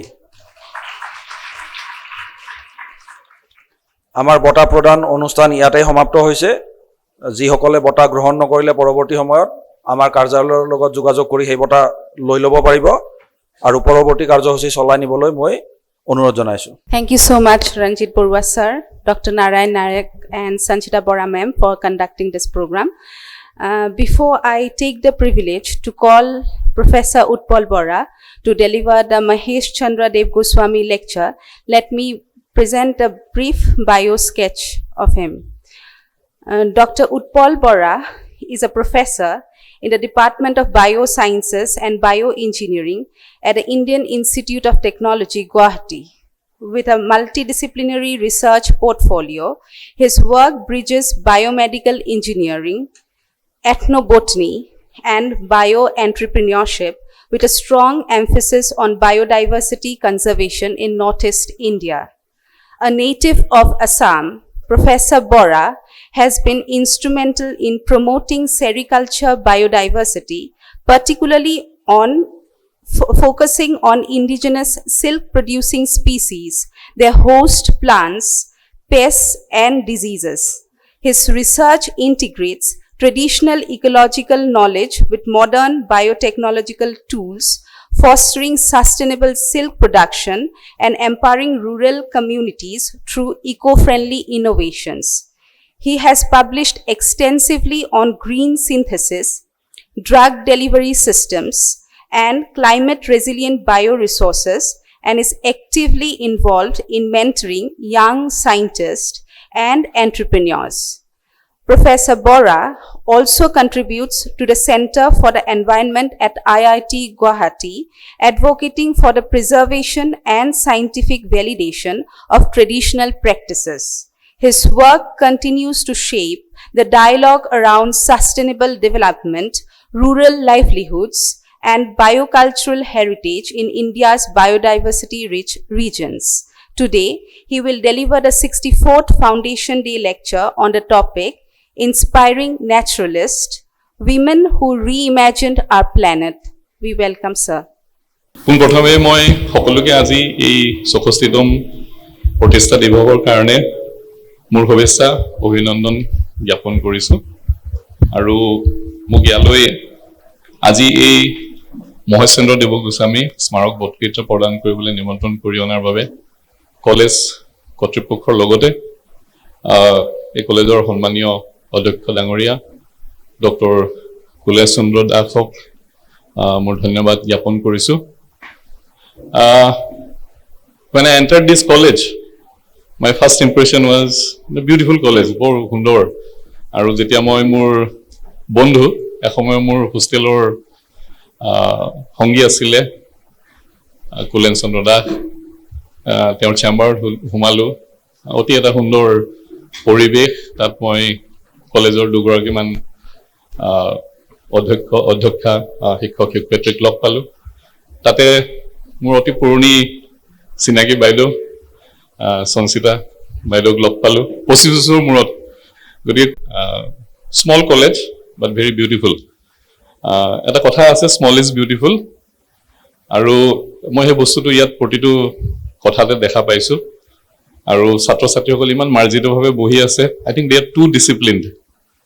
মই অলপমান বেছি ডিচিপ্লিন অলপ বেয়া পাওঁ, কিন্তু লেট মি টেল ইউ, অলপমান হাল্লা তাল্লা কৰিলে লাগে যে লাইফ ইজ দেয়াৰ, ৰাইট? অলপমান কিবা এটা তোমালোকে কোৱা, ভাল পাইছা নে বেয়া পাইছা অনুষ্ঠানটোত থাকি? ভাল পাইছা, অ'কে গুড, ৰাইট। এনিৱে, চ' আমাৰ এই কলেজৰ গভৰ্ণিং বডিৰ অধ্যক্ষ তোষেশ্বৰ নাথ ডাঙৰীয়াকে প্ৰমুখ কৰি এই কলেজৰ উপাধ্যক্ষ ডাঙৰীয়া আৰু সন্মানীয় শিক্ষক শিক্ষয়িত্ৰীসকল, লগতে প্ৰাক্তন শিক্ষক শিক্ষয়িত্ৰীসকল, এই কলেজৰ কৰ্মচাৰীবৃন্দ, ছাত্ৰ ছাত্ৰীসকল, আজি এই যি স্মাৰক বক্তৃতা দিবলৈ মোক মাতি আনিছে, মই মহেশ চন্দ্ৰ গোস্বামী ডাঙৰীয়াৰ বিষয়ে বিশেষ জনা নাছিলোঁ, কিন্তু তেখেতৰ এজন প্ৰাক্তন ছাত্ৰীৰ পৰা যিখিনি শুনিলোঁ, শুনি পেলাই মই নিজকে খুব সৌভাগ্যৱান বুলি ভাবিছোঁ। ছাচ এ ইনস্পায়াৰিং পাৰ্চন। আৰু তেখেতৰ পুৰণা ছাত্ৰ ছাত্ৰীসকলে আজিও তেখেতক স্মৰণ কৰে। তেওঁৰ লগতে আৰু কেইবাজনো শিক্ষক শিক্ষয়িত্ৰী তেখেতে ক'লে, নাম স্মৰণ কৰিলে। অতি মোৰ মন চুই যোৱা কথা এটা। আৰু মই নিজেও এজন শিক্ষক, মোৰ মা দেউতা দুয়োজনেই শিক্ষক আছিল। গতিকে শিক্ষক শিক্ষয়িত্ৰীৰ প্ৰতি যদি কোনোবাই এনেকুৱা ধৰণৰ এক আভাৰ ব্যক্ত কৰে, সেইটোৱে মোক কথাটোৱে খুব মোহে, ভাল লাগে। এনিৱে, মোৰ বন্ধু কুলেনে যেতিয়া মোক নিমন্ত্ৰণ জনালে, মোৰ এটা কনফিউজন আছিল। মই আচলতে বহুত দিনলৈকে ভাবি আছিলো তেখেতে নগাঁও কলেজত কৰ্মৰত, যদিও তেখেতে আমাৰ IIT গুৱাহাটীৰ তেখেত এলামনি, তাৰপৰা তেখেতে PhD কৰিছে, তোমালোকে হয়তো বহুতে জানা। আৰু ছাত্ৰ হিচাপ কালৰ পৰাই মই তেখেতক জানো, যে ভেৰি ইণ্টেলিজেণ্ট পাৰ্চন। আজি তেওঁ যিটো এটা সাৰুৱা ভাষণ দিলে, মই অতি ইমপ্ৰেছড হৈছো ভাষণটোৰ পৰা। You can see the vision over there. তেখেতৰ ভাষণটো আৰু মই ৰিপিট নকৰো, কিন্তু এটা কথা মানে মই ভাবিছো এইটো মোৰ খুব ভাল লাগিলে, যিটো স্কিল ইম্পাৰ্ট কৰা কথাটো কৈছে। অবভিয়াছলি প্ৰথমটোতো বৰগীত আৰু বৰগীতৰ যি এক কোৰ্চ, সেইটো খুব এটা ভাল লগা কথা। কিন্তু ইটো যিটো তেওঁলোক বয়ন শিল্পৰ এটা প্ৰশিক্ষণ দিব বুলি কৈছে, সেই কথাটোৱে মানে মোক মোহিত কৰাৰ এটা মোৰ ব্যক্তিগত কথা আছে। মোৰ মা এগৰাকী খুব ভাল শিপিনী আছিল, আৰু সেই সময়ত আচলতে প্ৰতিগৰাকী অসমীয়া মহিলাই এগৰাকী শিপিনী আছিল। কাষ্ট কমিউনিটি যিয়ে নহওক, প্ৰতিগৰাকী অসমীয়া মহিলাই এটা কাম জানে, নিজৰ ঘৰতে নিজৰ বস্ত্ৰভাগ তৈয়াৰ কৰাৰ লগতে ঘৰত লগা গামোচা, তিয়নি, এনেকুৱা ধৰণৰ বস্ত্ৰবিলাক ঘৰতে তেওঁলোকে তৈয়াৰ কৰিব পাৰিছিল। কিন্তু কালক্ৰমত আধুনিকতাই সেই যি আমাৰ কালচাৰেল এটা গুণ আছিলে, সেইটো আমাৰ মাজৰ পৰা হেৰাই গ'ল। এটা টাইমত এনেকুৱাও কিছুমান কথা আহিল যে ছোৱালীসকলে হয়তো তাঁত বোৱাটো এটা হীনদায়ক কথা বুলিও ভাবিব ধৰিলে সমাজে। কিন্তু এখেতে এটা যি পৰিসংখ্যা দিলে, এখন সৰু কলেজ, ২৫০০ ছাত্ৰী, বছৰেকত ২ লাখ টকাৰ গামোচা কিনে। হয়তো ২ লাখ টকাৰ ১.৫ লাখ টকাই বাহিৰলৈ গৈ আছে। আৰু আমি কি অৰ্থনীতিৰ কথা কৈ আছো, কি ছাষ্টেইনেবিলিটিৰ কথা কৈ আছো, এই কথাটো এটা বহুত ডাঙৰ ইংগিত বহন কৰিছে। এটা কথা কিন্তু খুব ইণ্টাৰেষ্টিং, মই যিহেতু চিল্ক ইণ্ডাষ্ট্ৰী বা চিল্কৰ ওপৰত অকণমান, ৰেচম শিল্পৰ ওপৰত গৱেষণা কৰো, গতিকে মোৰ সেই বিষয়টো বাল্যকালৰ পৰা এতিয়ালৈকে মোৰ লগত আত্মীয় হৈ আছে। আমাৰ অসমৰ বাহিৰত কিন্তু যিবিলাক উইভাৰ্ছ, তেওঁলোক কিন্তু মষ্টলি মেল, ফিমেল নহয়। অ'কে, আৰু আমাৰ অসমত উইভাৰ কমিউনিটি বুলি কোনো কমিউনিটি নাই। মই এটা কথা কৈছো যে প্ৰতিটো কমিউনিটি, প্ৰতিটো আমাৰ ট্ৰাইব, সকলোৱে বিভিন্ন ধৰণৰ এক টেক্সটাইল উইভিং টেকনলজি আছে। আমাৰ তাঁতৰ শালবোৰৰ বৈশিষ্ট্য বেলেগ বেলেগ। কোনোবাই কঁকালত মেৰিয়াই পেলাই আপোনাৰ তাঁত বৈ আপুনি দেখা পাব। এইখিনিতে এটা কথা মই আমাৰ সন্মানীয় অধ্যক্ষ ডাঙৰীয়াক ক'ব বিচাৰিছো, আজিকালি যিখন আমাৰ তাঁতশাল, সেইখন মষ্টলি মডাৰ্ণ ৰিচাৰ্চৰ পৰা ওলোৱা, কিন্তু আমাৰ যিখন ট্ৰেডিশ্যনেল তাঁতশাল, সেইখনৰ গোটেই কাঠি কামি, মই এতিয়া পাৰ্টছবিলাকৰ নাম পাহৰিলো, ৰাইট, আমাৰ ৰাসখন হওক, সকলো কিন্তু একদম আমাৰ বাঁহৰ পৰা মছলি আৰু কাঠৰ পৰা বনোৱা। এতিয়া যিখন ৰাস আছিলে, সেইখন কিন্তু আজিকালি বাঁহৰ ৰাসখন খুব দুষ্প্ৰাপ্য চাগে ৰাজ, তো গতিকে সেইখন আপোনাৰ লোহাৰ হ'ল। কিন্তু সেইবিলাকো এটা মানে স্কিল ডেভেলপমেণ্টৰ, বা more than the skill development, our cultural conservation, আমি আমাৰ জাতি হিচাপে সেইবিলাক আমাৰ ঐতিহ্য হয় আচলতে। গতিকে তাঁতখনৰ তুলঠা, এনেকুৱা ধৰণৰ অংশ মোৰ এতিয়া মনত আহিছে, লাহে লাহে পাহৰিছো, যঁথৰটো এনেকুৱা ধৰণৰ।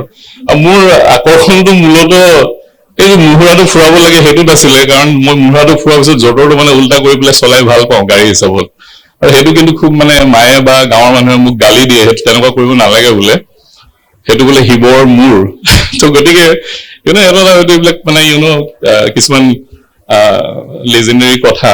Anyway, so thank you for inciting me that old memories. Let me focus on my lecture.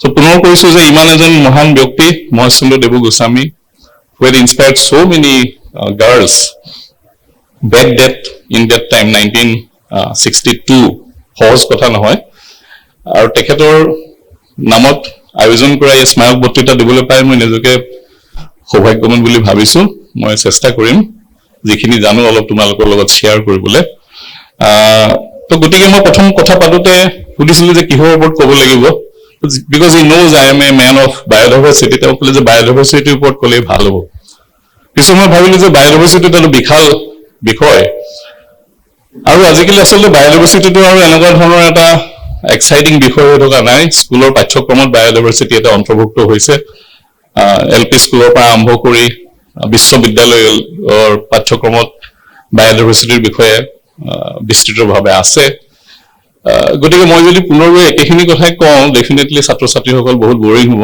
তো গতিকে মই ভাবিলো কি ক'ম So let me think about the topic since I am going to a girls' college.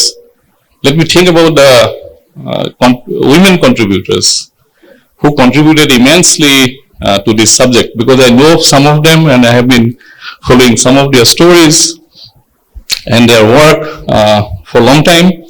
So today I will tell you some stories about them. Okay? So yet hatta naam ase. Ye hatta namor bhitor তোমালোকে কাক কাক চিনি পোৱা কাৰ বিষয়ে জানা এখন হাত ডঙা দেখা পাইছো পিছফালে নে হাতখন ভাগৰ লাগি পেলাই ওপৰলৈ দাঙিছে মই ধৰিব পৰা নাই ওকে এখেতৰ নাম তোমালোকে শুনা পাইছে নে বাৰু ওকে পিছৰ পৰা হয়তো দেখা নাই এগৰাকী মহিলা আছে তেখেতৰ নামটো মেৰিয়া কপকে আৰু তেখেতৰ লগতে আছে জুলিয়ানা কপকে শুনা পাইছে নেকি তেখেতৰ বিষয়ে কোনবাই নাই পোৱা জেন গুডালৰ বিষয়ে শুনা পাইছে নেকি কোনবাই জেন গুডাল পাইছা ওকে ৰেচেল কাৰ্চনৰ বিষয়ে নিশ্চয় শুনিছা কোনবাই ৰেচেল কাৰ্চনৰ বিষয়ে শুনিছা নেকি আচলতে কোনো পাঠ্যক্ৰমত নিশ্চয় এইবিলাক তেখেতসকলৰ বিষয়ে থাকিব লাগিছিল বা অন্তৰ্ভুক্ত হ'ব লাগিছিল লিন সাগান বা লিন মাৰ্গুলিছ আচল অৰিজিনেল তেখেতৰ মেইডেন নামটো লিন মাৰ্গুলিছ তেখেতে বিবাহ সূত্ৰে সাগান উপাধিটো লাভ কৰিছিল তেখেতৰ নামো শুনা নাই চাগে কিন্তু লিন সাগান লগত এটা আৰু ফেমাছ নাম জড়িত হৈ আছে যেতিয়া মই তেওঁৰ বিষয়ে কম তেখেত কোন মই কম বাৰু থ্ৰুতে কেৰেন বেকাৰ নাই শুনা মাৰিনা চিলভা শুনা নাই ৱাংগাৰী মাথাৰ বিষয়ে ডেফিনেটলি তোমালোকে শুনিছা কোনবাই শুনিছা অকণ ক'বা নেকি হাত দাঙিবা নেকি ৱাংগাৰী মাথাৰ বিষয়ে শুনা নাই ওকে তেখেতৰ নামটো মই এটলিষ্ট জানিব বুলি ভাবিছিলো যি নহওক let me start with interesting story about Maria Koepcke so' Maria Koepcke তেখেতে কিল ইউনিভাৰ্চিটিত পৰা পঢ়া শুনা কৰি ইউৰোপৰ যি কমফৰ্টেবল লাইফ লাক্সাৰিয়াছ লাইফ এই জীৱন ত্যাগ কৰি তেওঁ গৈ পেলাই পেৰুৰ আমাজন পালেগে লগত তেওঁ গৈছিল তেতিয়া তেওঁলোকৰ বিবাহ হোৱা নাই হান্স উইলিয়াম কপকে আৰু দুই গৈ পেলাই পেৰুৰ জংঘলৰ মাজত তেওঁলোকে পাংগুৱানা বায়'লজিকেল ৰিচাৰ্চ ষ্টেচন বুলি এটা ৰিচাৰ্চ ষ্টেচনত কাম কৰিবলৈ আৰম্ভ কৰিছিল 1968 this college was founded in 1962 and this station they found in 1968 তো গোটেই ষ্ট্ৰাকচাৰটো বা দেখা পাইছা এইটো এটা গোটেই চিনাকি ষ্ট্ৰাকচাৰ তোমালোকৰ আমাৰ নৰ্থ ইষ্টত এনেকুৱা ধৰণৰ ঘৰ আছে তো এই ষ্ট্ৰাকচাৰটো এইটো কাৰণে দেখুৱাইছো যে ইউৰোপৰ এটা খুব সুখ স্বাচ্ছন্দ্য ভৰা লাক্সাৰী ভৰা জীৱন সহজ জীৱন সেইটো এৰি থৈ গৈ তেওঁলোকে ক'ত বসতি স্থাপন কৰিছে পেৰুৰ ঘন আমাজন জংঘলৰ মাজত গৱেষণাৰ কাৰণে আৰু তাৰ মাজত আছে এগৰাকী মহিলা তেখেতৰ এই ইনস্পায়াৰিং ষ্টৰীটোৰ বিষয়ে মই তোমালোকক ক'ব বিচাৰিছো অফক'ৰ্চ হান্স উইলিয়াম কপকেও ভেৰি ফেমাছ পাৰ্চন কিন্তু তেখেতৰ কথাটো আজি মই অলপমান গাপ দি থলো I want to focus on the women inspiring stories. Okay. So this is a jungle. এই জংগলখনৰ মাজত হান্স আৰু মেৰিয়াক দেখা পাইছা হাতত এটা বন্দুক ৰাইট কিন্তু এইটো চিকাৰ কৰিবলৈ নহয় জন্তু মাৰিবলৈ নহয় অকল আত্মৰক্ষাৰ বাবে তেওঁলোকে এই বন্দুকটোৰ লগত ৰাখিছিল আৰু এইখন এখন তেওঁলোকৰ সুখৰ সংসাৰ এই সৰু ছোৱালীগৰাকী তেওঁৰ নামে হৈছে জুলিয়ানা ওকে আৰু এই জংগলৰ মাজতে জুলিয়ানা ডাঙৰ দীঘল হৈছিল আৰু অটব্য অৰণ্যৰ মাজত এমাজনৰ ঘন জংগলৰ মাজত কোনো স্কুল বিদ্যালয় নাছিল তো গতিকে জুলিয়ানাক তেওঁলোকে তেতিয়া দিনতে 1960-70s ওকে হোম স্কুলিং কৰাইছিল মাক দেউতাকে গৱেষণাও কৰে আৰু ঘৰতে হোম স্কুলিং কৰায় আৰু জুলিয়ানা এটা খুব এডভেঞ্চাৰাছ জীৱন এইবোৰ পখিলা ধৰি ঘূৰি আছে আনন্দ কৰি আছে আৰু এইটো ৰিচাৰ্চ ষ্টেচনটোৰ ভিতৰত তোমালোকে দেখা পাবা মেৰী আৰু হান্স আৰু এইবিলাক কিছুমান মাছৰ কালেকশ্যন ওকে চ' মই তেওঁলোকৰ ভাৱে বিস্তৃতভাৱে তেওঁলোকৰ বিষয়ে এতিয়া আজি নকওঁ বাৰু তোমালোকে নিজেই অকণমান পঢ়ি চাবা যদি কাহিনীটো তোমালোকৰ শুনি ভাল লাগিছে চ' এনিৱে পেৰু গভৰ্ণমেণ্টে কিন্তু এটা সময়ত ক'লে যে জুলিয়ানা হোম স্কুলিং কৰিলে নহ'ব তেখেতে গৈ পেলাই ফৰ্মেল স্কুলত যোগদান কৰিব লাগিব আৰু তাৰ পৰা তেওঁ মেট্ৰিক পাছ কৰিব লাগিব ওকে চ' গতিকে সেইটো কাৰণে তেওঁ পেৰুৰ ৰাজধানী লিমালৈ যাবলৈ বাধ্য হ'ল তাত গৈ পেলাই তেওঁ অলপ দিন স্কুলত ফৰ্মেলি পঢ়া শুনা কৰি পৰীক্ষাত অৱতীৰ্ণ হ'ল আৰু উত্তীৰ্ণও হ'ল কিন্তু ওকে তাৰপিছত তেওঁলোক মাক জীয়েক দুয়ো লিমাৰ পৰা তেওঁলোকৰ যি বসতি স্থান তালৈ এখন ফ্লাইটত তেওঁলোকে যাত্ৰা আৰম্ভ কৰিলে কিন্তু অতি দুৰ্ভাগ্যবশতঃ যি এই 24 ডিচেম্বৰ তোমাৰ লাঞ্চা বুলি যিখন ফ্লাইটত তেওঁলোকে যাত্ৰা কৰিছিল সেই ফ্লাইটখন ক্ৰেছ হ'ল ওকে দুৰ্ঘটনাত পতিত হ'ল কিন্তু অতি আচৰিত কথা সেই বিমানখনত যিমান যাত্ৰী আছে সকলোৰে মৃত্যু হ'ল কেৱল জুলিয়ানা বাচি থাকিল ভেৰি ইণ্টাৰেষ্টিং ষ্টৰী আৰু এটাতো বহুত ফেমাছ ষ্টৰী তোমালোকে গুগলত বিচাৰিলে পাবা জুলিয়ানা কেনেকৈ বাচিল তাৰপিছত বহুত ৰিচাৰ্চ হৈছে পিছত প্ৰায় 2 মাইল দূৰ আকাশৰ পৰা তললৈ তেওঁ সৰি পৰিল তেওঁ যিটো চিটত বহি আছিল 3টা চিট আছিল ফ্লাইটত 3টা চিট থাকে জুলিয়ানা মাজৰ চিটটোত বহি আছিল আৰু সাইডৰ 2টা চিট খালি আছিল গতিকে এইটো এটা বাটাৰফ্লাই এফেক্ট বুলি কৈছে তেওঁলোকে চিটটো যেতিয়া ফিজিচিষ্ট বিলাকে বহুত পিছত ৰিচাৰ্চ কৰিছে যে বিমানখনৰ সকলো যাত্ৰীৰ মৃত্যু হ'ল কিন্তু জুলিয়ানা কেনেকৈ বাচিল গতিকে 2 মাইল যেতিয়া আকাশৰ পৰা তললৈ সৰি পৰিছিল সেই 3টা চিটৰ মাজত জুলিয়ানা বহি আছিল এইটো যিটো এটা চুইলিং হৈছিল সেইটোৱে স্পীডটো বহুত কমাই দিছিল চিটটো ঘূৰিব ধৰিলে আৰু জুলিয়ানা অৱশ্যে নিঃসন্দেহে বেহুচ হৈ গ'ল যেতিয়া জুলিয়ানা সাৰ পালে তাৰপিছত আহি তেওঁ আমাজনৰ ঘন জংগল গছৰ ওপৰত পৰিল গছৰ গতিকে সেইটো এটা বাফাৰিং স্পঞ্জৰ নিচিনা কাম কৰিলে জুলিয়ানা তললৈ পিছত সৰি পৰিল যেতিয়া তেওঁ চেতনা ঘূৰাই পালে তেতিয়া তেওঁ যথেষ্ট ইনজিউৰ্ড ওকে আৰু এতিয়া এমাজনৰ জংগল ইমানেই ঘন আচলতে তাত কোনো বসতি নাই তো বহুদিন ধৰি খোজকাঢ়ি থাকিল গৈ জংগলৰ মাজত তেওঁ এটা সৰু পজা দেখা পালে আৰু পজাটোত গৈ তেওঁ আশ্ৰয় ল'লে তাত তেওঁ মানুহ থকাৰ কিছুমান চিন দেখা পালে তাৰপিছত তেওঁ অকণ ইন দ্য মিন টাইম তেওঁ যিহেতু অকণ 2-3 দিনমান হৈ গৈছিল তেওঁৰ যিবিলাক ইঞ্জুৰি হৈছিল ঘাঁ হৈছিল তাত পোক মানে পোকে কণী পাৰিছিল মাখিয়ে কণী পাৰিছিল পোক হৈছিল ওকে কিন্তু যিহেতু তেওঁৰ দেউতাক মাক দুয়ো বিজ্ঞানী তেনেকুৱা জংগলত আগতে হ'লে তেওঁ দেখা পাইছিল যে তেওঁৰ দেউতাই কেৰাচিন তেল দি পেলাই সেই পোকবিলাক মাৰিছিল তো তেওঁ যেতিয়া অকণমান ইফালে সিফালে চালে এখন নদী দেখা পালে নদীখনৰ পাৰত এখন নাও দেখা পালে সেই নাওখন মানুহে ব্যৱহাৰ কৰিছিল তেওঁ যিহেতু অলপ ইণ্টেলিজেণ্ট আছিল নাওখনত যিটো পেট্ৰল ব্যৱহাৰ কৰিছিল নাওখন চলাবলৈ তাৰ পৰা টেংকিৰ পৰা তেওঁ পেট্ৰল উলিয়াই তেওঁৰ যিখিনি ঘাঁহত আছিল পোক আছিল সেই পোকবিলাক তেওঁ নিবাৰণ কৰিবলৈ কাৰণে তাত পেট্ৰল ঢালি দিলে অলপ সময় পাছতে দুজনমান মানুহ আহি ওলাল সেই পজাটোত তেওঁলোকে বাস কৰিছিল অ'কে আৰু তেওঁলোকে তেওঁক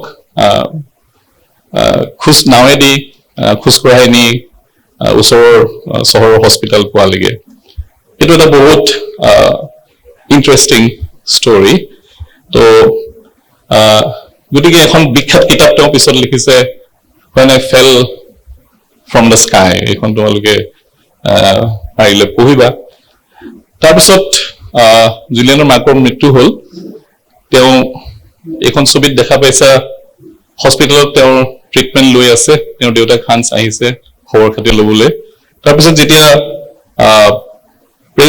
এইখন প্লেনখনৰ ক্ৰেছ এনেকুৱা জেগাত অতি দুৰ্গম জেগা এটাত হৈছিল বিচাৰি পোৱাই নাছিল বহুদিন আৰু এমাজনৰ জংগল ইমানেই ঘন আচলতে মাজতে কিছুমান হেলিকপ্টাৰ ওপৰত উৰি ফুৰিছিল কোনোবা বাচি আছে নেকি চাবলৈ কিন্তু জুলিয়ানা হেলিকপ্টাৰ দেখা পাইছে কিন্তু গছৰ ইমান ঘনত্ব বেছি ডাল পাতৰ যে হেলিকপ্টাৰৰ মানুহে তেওঁক দেখা নাপালে অ'কে এনিৱে চ' তেওঁ পিছত যেতিয়া অলপ সুস্থ হ'ল ৰেস্কিউ পাৰ্টিৰ লগত পুনৰ সেই জেগালৈ গৈ তেওঁ বিভিন্ন মানুহৰ দেহ উদ্ধাৰ কৰাত সহায় কৰিল তেওঁ নিজৰ মাকৰ শৰীৰটো প্ৰায় 2-3 মাহৰ পিছত তেওঁলোকে পালে তো ইয়াত সকলো ছাত্ৰ ছাত্ৰী বহি আছে আমি এজনী টিনেজ ছোৱালী ৰাইট এখন ঘন জংগল এমাজনৰ দৰে এক দুৰ্গম জংগল তাৰ মাজত কিন্তু তেওঁ নিজৰ ধৈৰ্য হেৰুৱাই দিয়া নাই আৰু সুস্থ হৈ পুনৰ সেই জংগললৈ ঘূৰি গৈছে ইফালে তেওঁৰ মাকৰ মৃত্যু হৈছে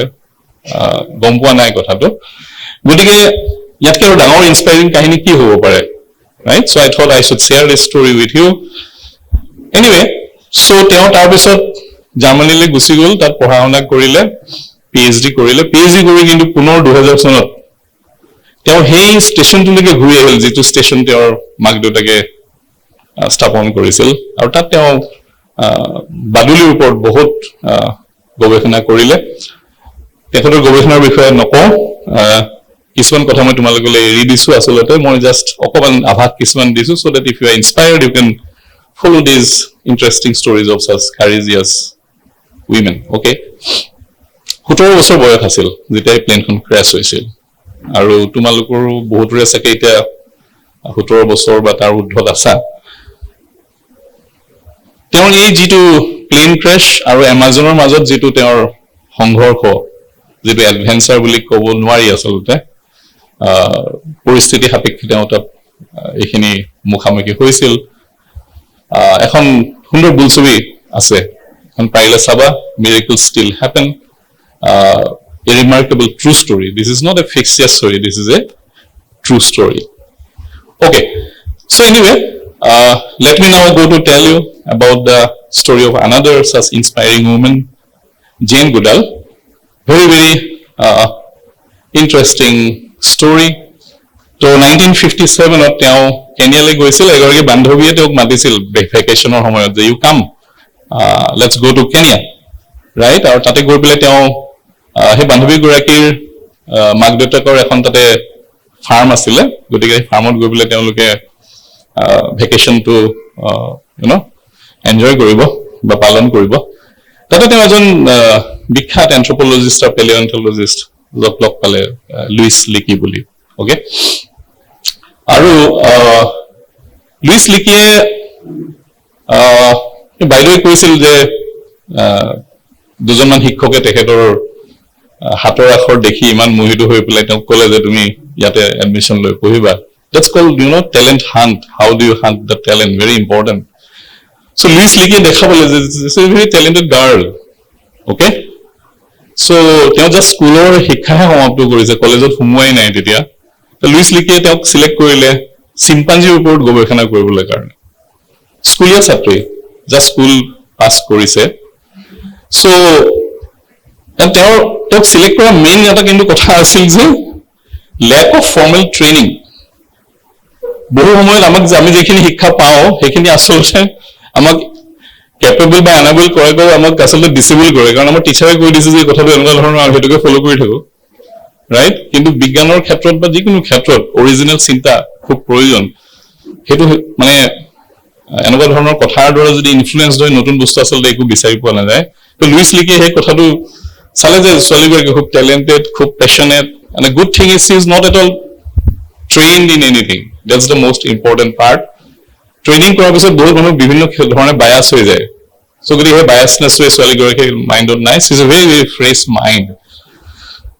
অ'কে, চ' লুইচ লিকিৰ যিটো মানে ভিজন আছিলে এইটো বহুত বৃহৎ। He wanted to know' about the chimpanzees and their behavior and the human evolution. আমাৰ মানৱ জাতিৰ বিৱৰ্তন কিদৰে হৈছিল সেইটো আমি চিম্পাঞ্জিৰ বিষয়ে অধ্যয়ন কৰিহে আচলতে উদ্ভাৱন কৰিব পাৰিম। এনে মহৎ এক উদ্দেশ্য লৈ পেলাই তেওঁক চিলেক্ট কৰিছিল। এণ্ড ইউ কেন চি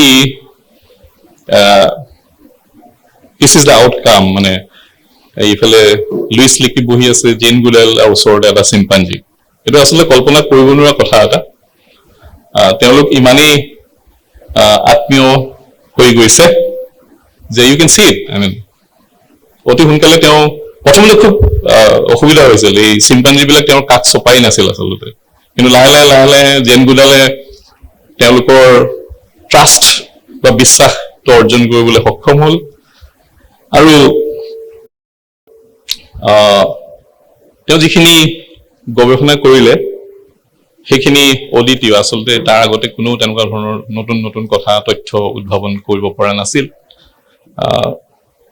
যিসকলে জেন গুডালৰ বিষয়ে ভাল পোৱা, মানে এই কথাখিনি বা ছবিখন চাই ভাল পাইছা, বিস্তৃতভাৱে পঢ়িব পাৰিবা। আজিকালি ইণ্টাৰনেটত বহুত ৰিচোৰ্চেছ এভেইলেবল আছে। কিছুমান কথা মানে ভেৰি ইণ্টাৰেষ্টিং। সাধাৰণতে আমি যি সকলে গৱেষণা কৰোঁ, আমাৰ কাৰণে ছাবজেক্ট বুলি কওঁ আমি। মানে ধৰি লওক আমি ইভেন ছচিয়েল চাইণ্টিষ্টেও যদি মানুহৰ ওপৰতে অধ্যয়ন কৰিছে, কিন্তু তেওঁলোকে নাম দি তেওঁলোকক নাৰাখে, এটা চেম্পল নাম্বাৰ দি পেলাই ৰাখিব। অ'কে, আৰু চায়েন্সতো আমি সেইটো কাম কৰোঁ। We give sample numbers, we do not give individual name. So' Jane Goodall was against that. তেওঁ চিম্পাঞ্জিবিলাকক চিম্পাঞ্জি নামৰ 1, 2, 3, 4 এনেকুৱা নাম দিয়া নাই। চিম্পাঞ্জিবিলাকক এটা এটা পাৰ্চনেল নাম দিছিলে, আৰু তেওঁ সেই নামেৰে তেওঁলোকক সম্বোধন কৰিছিলে। আৰু এই নামবিলাক তেওঁ যেতিয়া দিছিলে, মানে চিম্পাঞ্জিটোৰ যিটো ব্যক্তিত্ব, সেই ব্যক্তিত্ব বুজি পেলাই সেই চিম্পাঞ্জিটোক সেই নামটো দিছিল। এইটো very interesting, very non conventional. আৰু এইটো কাৰণে তেওঁ কৰিবলৈ সক্ষম হৈছিল because he was not trained in research methodology.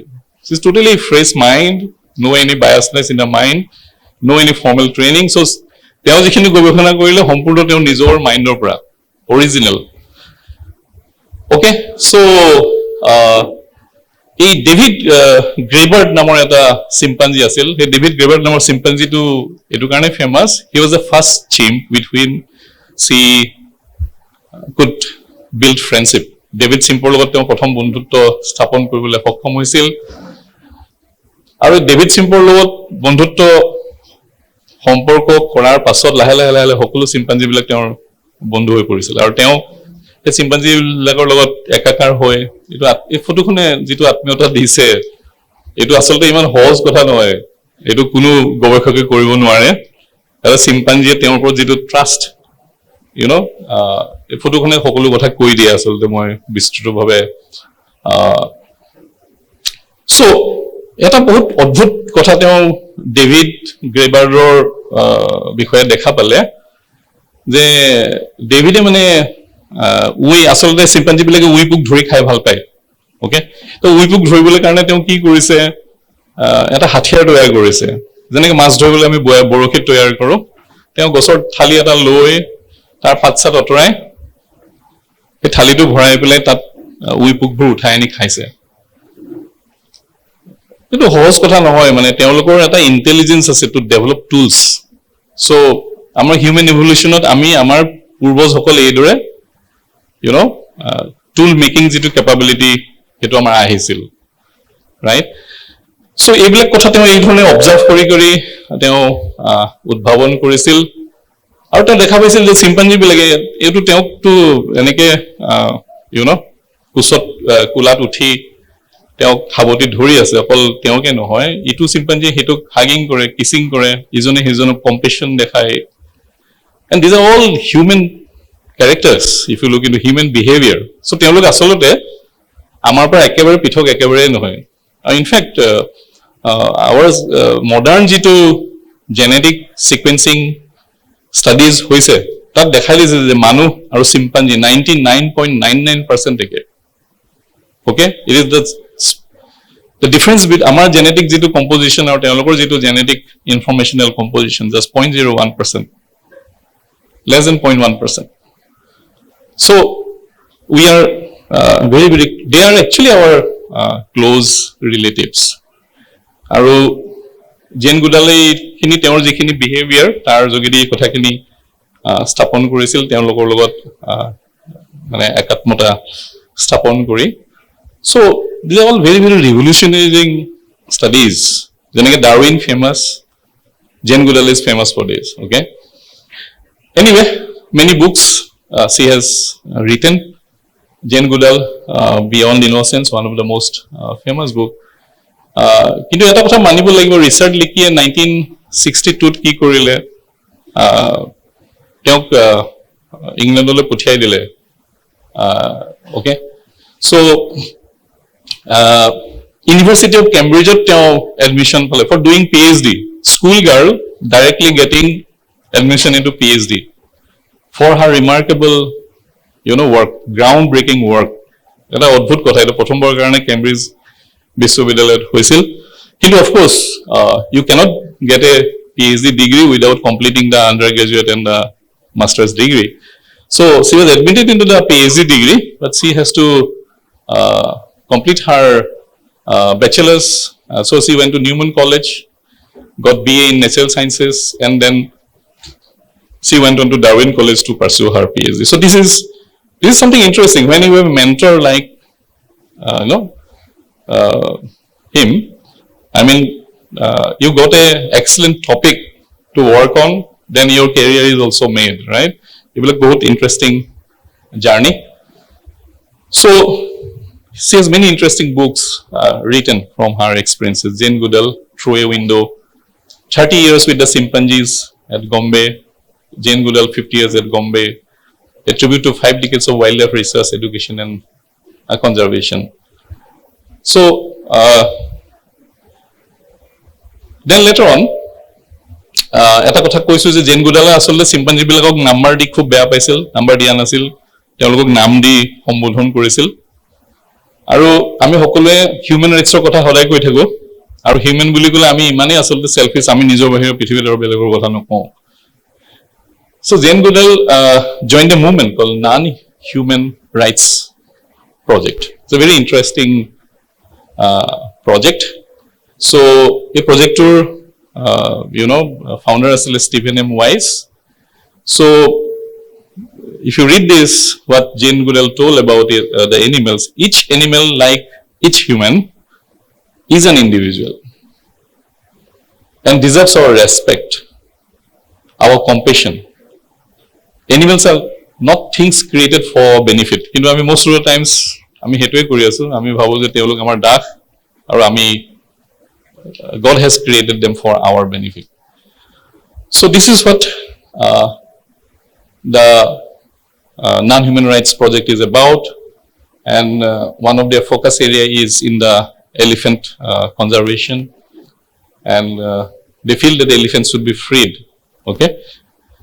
Anyway, so these are some of the interesting,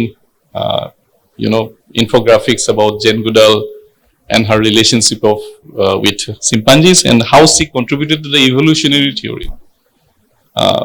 যেটো আমাৰ জীৱ-জন্তু বা মানৱৰ বিবৰ্তনৰ যেটো থিওৰি আছে সেই থিওৰিটো চেঞ্জ কৰাত জেন গুডালৰ বহুত অৰিহণা আছে anyway let me go to another very inspiring and original thinker in science Lynn Margulis okay this is a paper published in Theoretical Biology এখন জার্নাল আছে জাৰ্নালখনৰ নাম হৈছে Theoretical Biology very famous journal and very difficult to publish there এখনত কিন্তু তেখেতৰ নামটো Lin Sagan বুলি আছে ওকে লিন মাৰ্গুলিস নহয় তেওঁ আসলতে মেইডেন নামটো Lynn Margulis so it became Lynn Sagan তোমালোকে কাৰ্ল সাগানৰ নাম শুনিছা নেকি কোনবাই কাৰ্ল সাগানৰ বিষয়ে শুনিছা ইয়া কোন আছিল Carl Sagan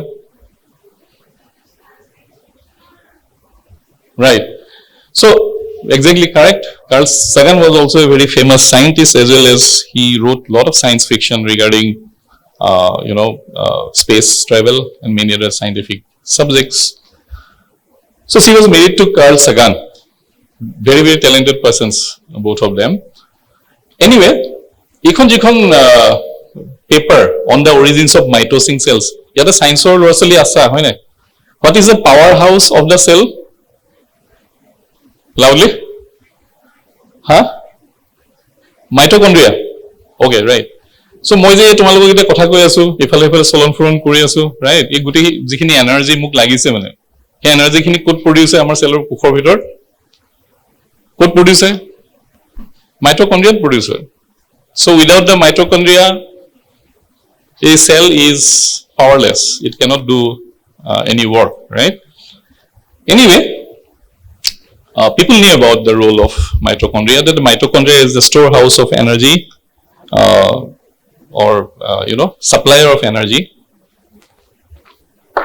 to the cell for carrying out all metabolic activities or life functions. Mitochondria নহলে আমি শক্তিহীন হৈ যাম জীৱ হিচাপে. We will die actually, right? আমাৰ কোনো অস্তিত্বই নাথাকিব. Without mitochondria, we will all die. কিন্তু এই মাইট্ৰকন্ড্ৰিয়া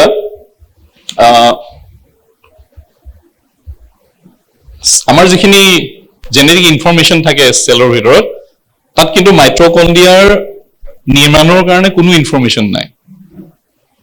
That's very, very interesting.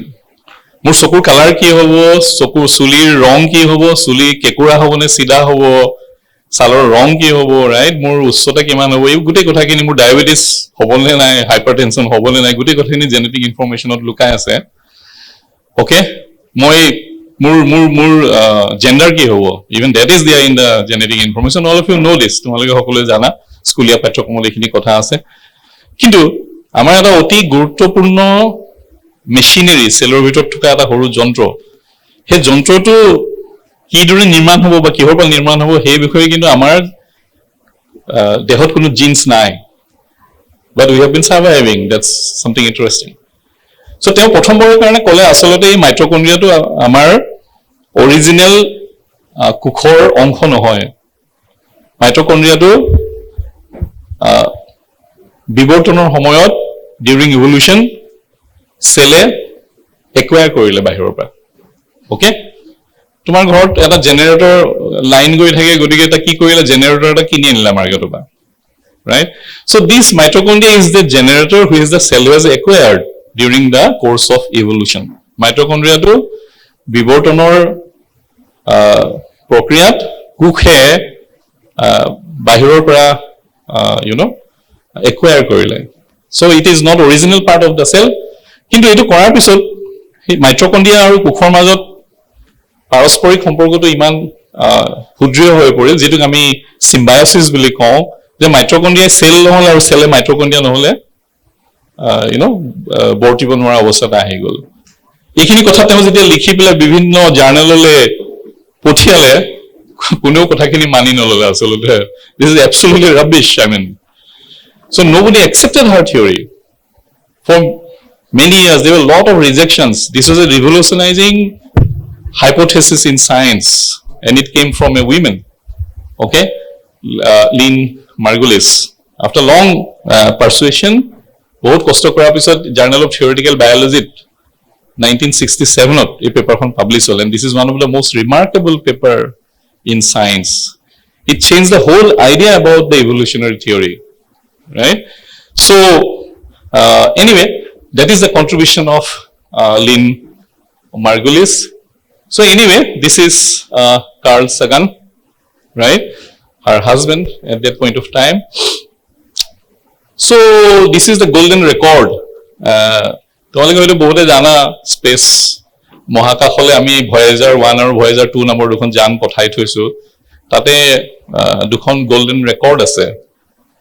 সেই গোল্ডেন ৰেকৰ্ড কেইখনত বিভিন্ন ধৰণৰ মিউজিক, ছবি, প্ৰতীক এইবিলাক ৰেকৰ্ড কৰি পেলাই পঠাই দিয়া হৈছে.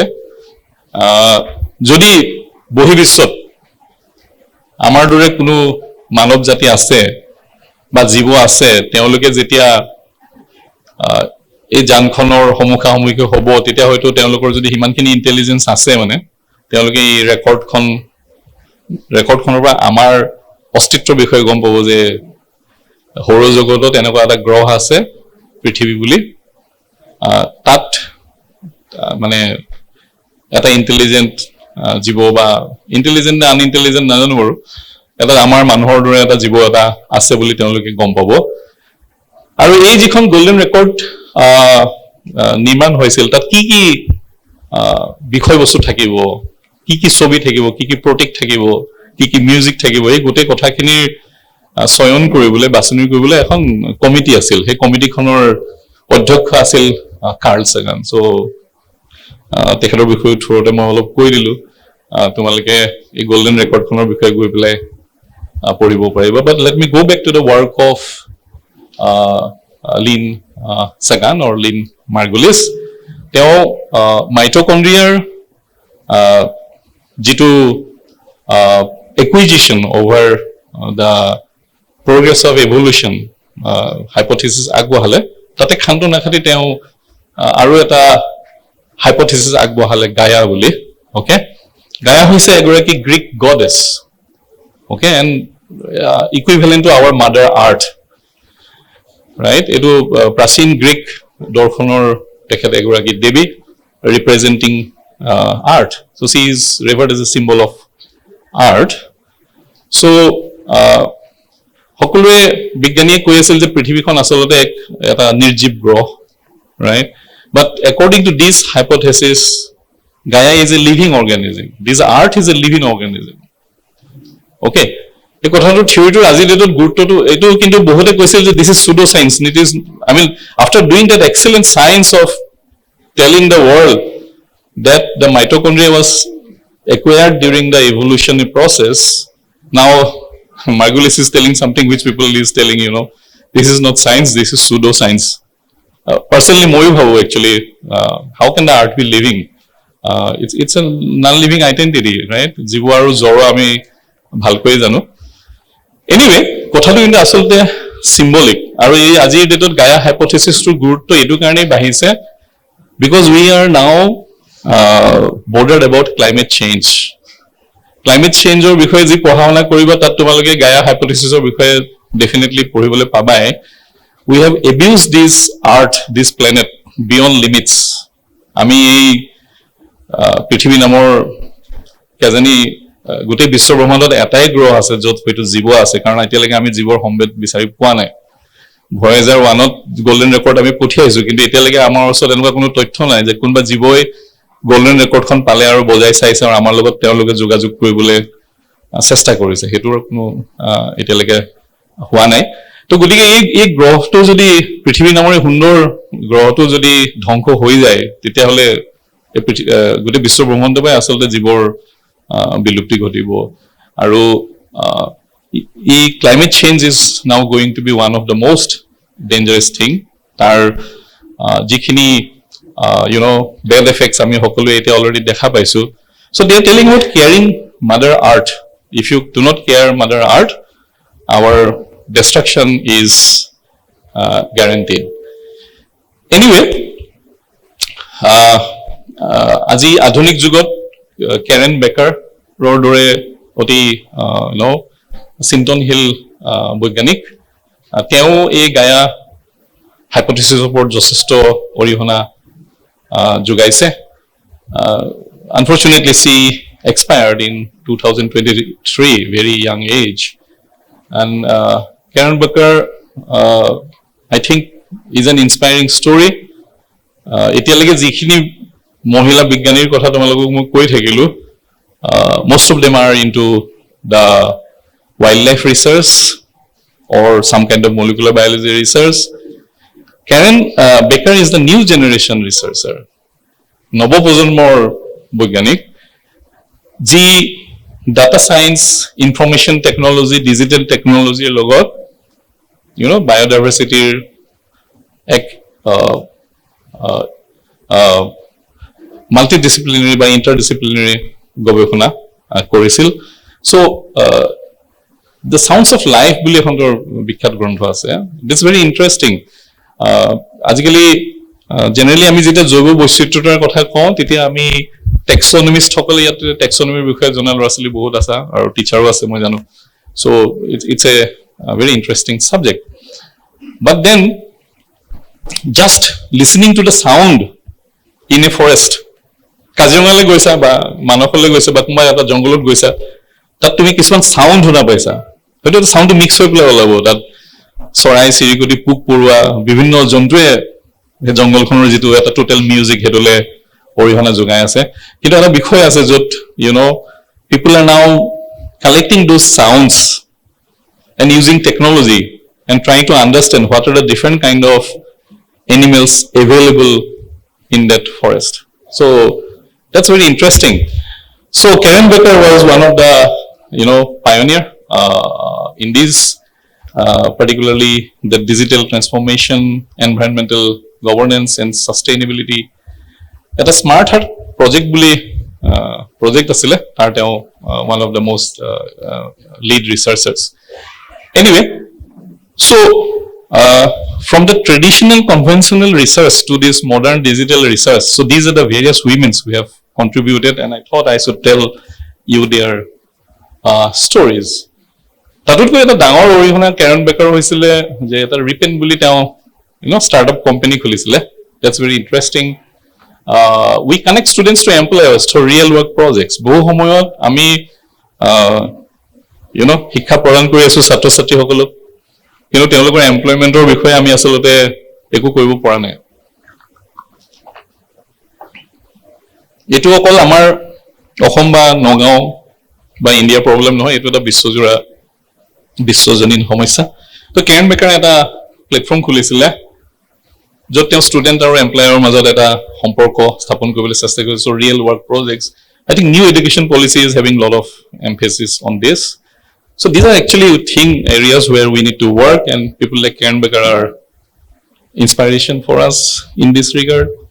So this is the number one work-based learning platform for educator, learner and employers. It is also satro satri hokol karone hoy educator hisabe mu karone eta resource hoy employer hisabe eta resource hoy. So this is the contribution, another contribution of these great modern women. Yeah. So kiba hulibole ase niki? নাই কিমান বস্তুটো কিমান boring হৈছে হা লেকচাৰটো অলপ boring হৈছে হয় নাই হৈছিল নাই বোৰিং অলপ হাততালি বজাই দিয়া at least you okay this is not for me this is to make you awake অলপমান এক্সাৰসাইজ কৰি পেলাই ব্লাডটো তোমালোকৰ সাৰ্কুলেট কৰাই দিলো don't think that I am trying to take your appreciation. I know how boring speaker I am.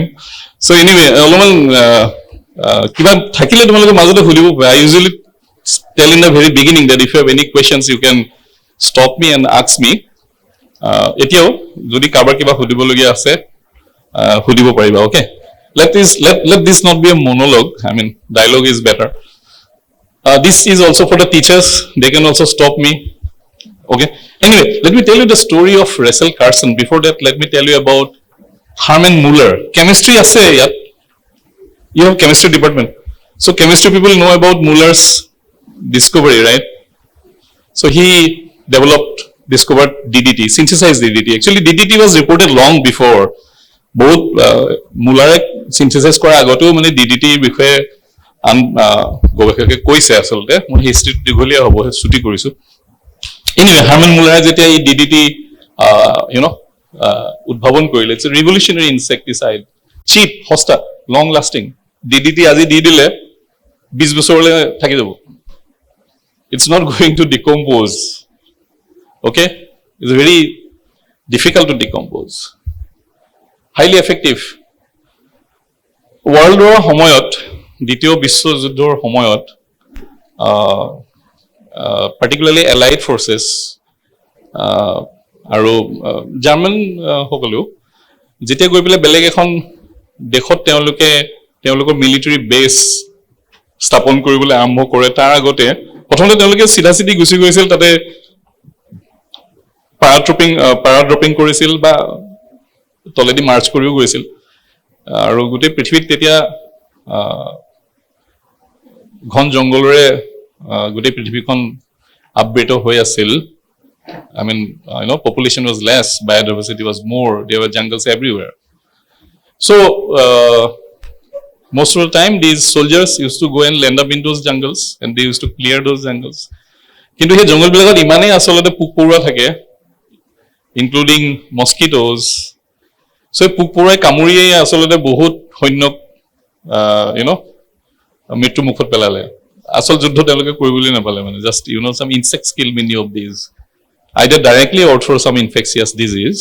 So DDT যেতিয়া আহি গ'ল তেওঁলোকে কি কৰিলে যিকোনো এখন দেশত সৈন্য সামন্ত নমোৱাৰ আগতে মাইলকে মাইল DDT তেওঁলোকে স্প্ৰে কৰি জংগলবিলাক একদম পোক পৰুৱাৰ পৰা ক্লিয়াৰ কৰি দিলে তাৰপিছত এইবোৰ জংগল চাফা কৰি তাত তেওঁলোকে সৈন্যবিলাক নমায় আৰু হেদৰে বিশ্বযুদ্ধ চলি থাকিল বিশ্বযুদ্ধ শেষ হ'ল বিশ্বযুদ্ধত বহুত মানুহৰ প্ৰাণহানি হ'ল সকলোৱে জানে কিন্তু আজি বায়োডাইভাৰ্সিটি বা জৈৱ বৈচিত্ৰ্যৰ বিষয়ে যি অধ্যয়ন কৰে সেই বিশ্বযুদ্ধক তেওঁলোকে আচলতে বেলেগ এটা দৃষ্টিকোণেৰে চায় যে বিশ্বযুদ্ধৰ কাৰণে আচলতে পৃথিৱীৰ বহুত জৈৱ বৈচিত্ৰ্যতা কমি আহিল ওকে এইবোৰ এটা দীঘল কাহিনী anyway so this DDT was a very very effective cheap chemical which can be used as an insecticide and it had a big role in the world war.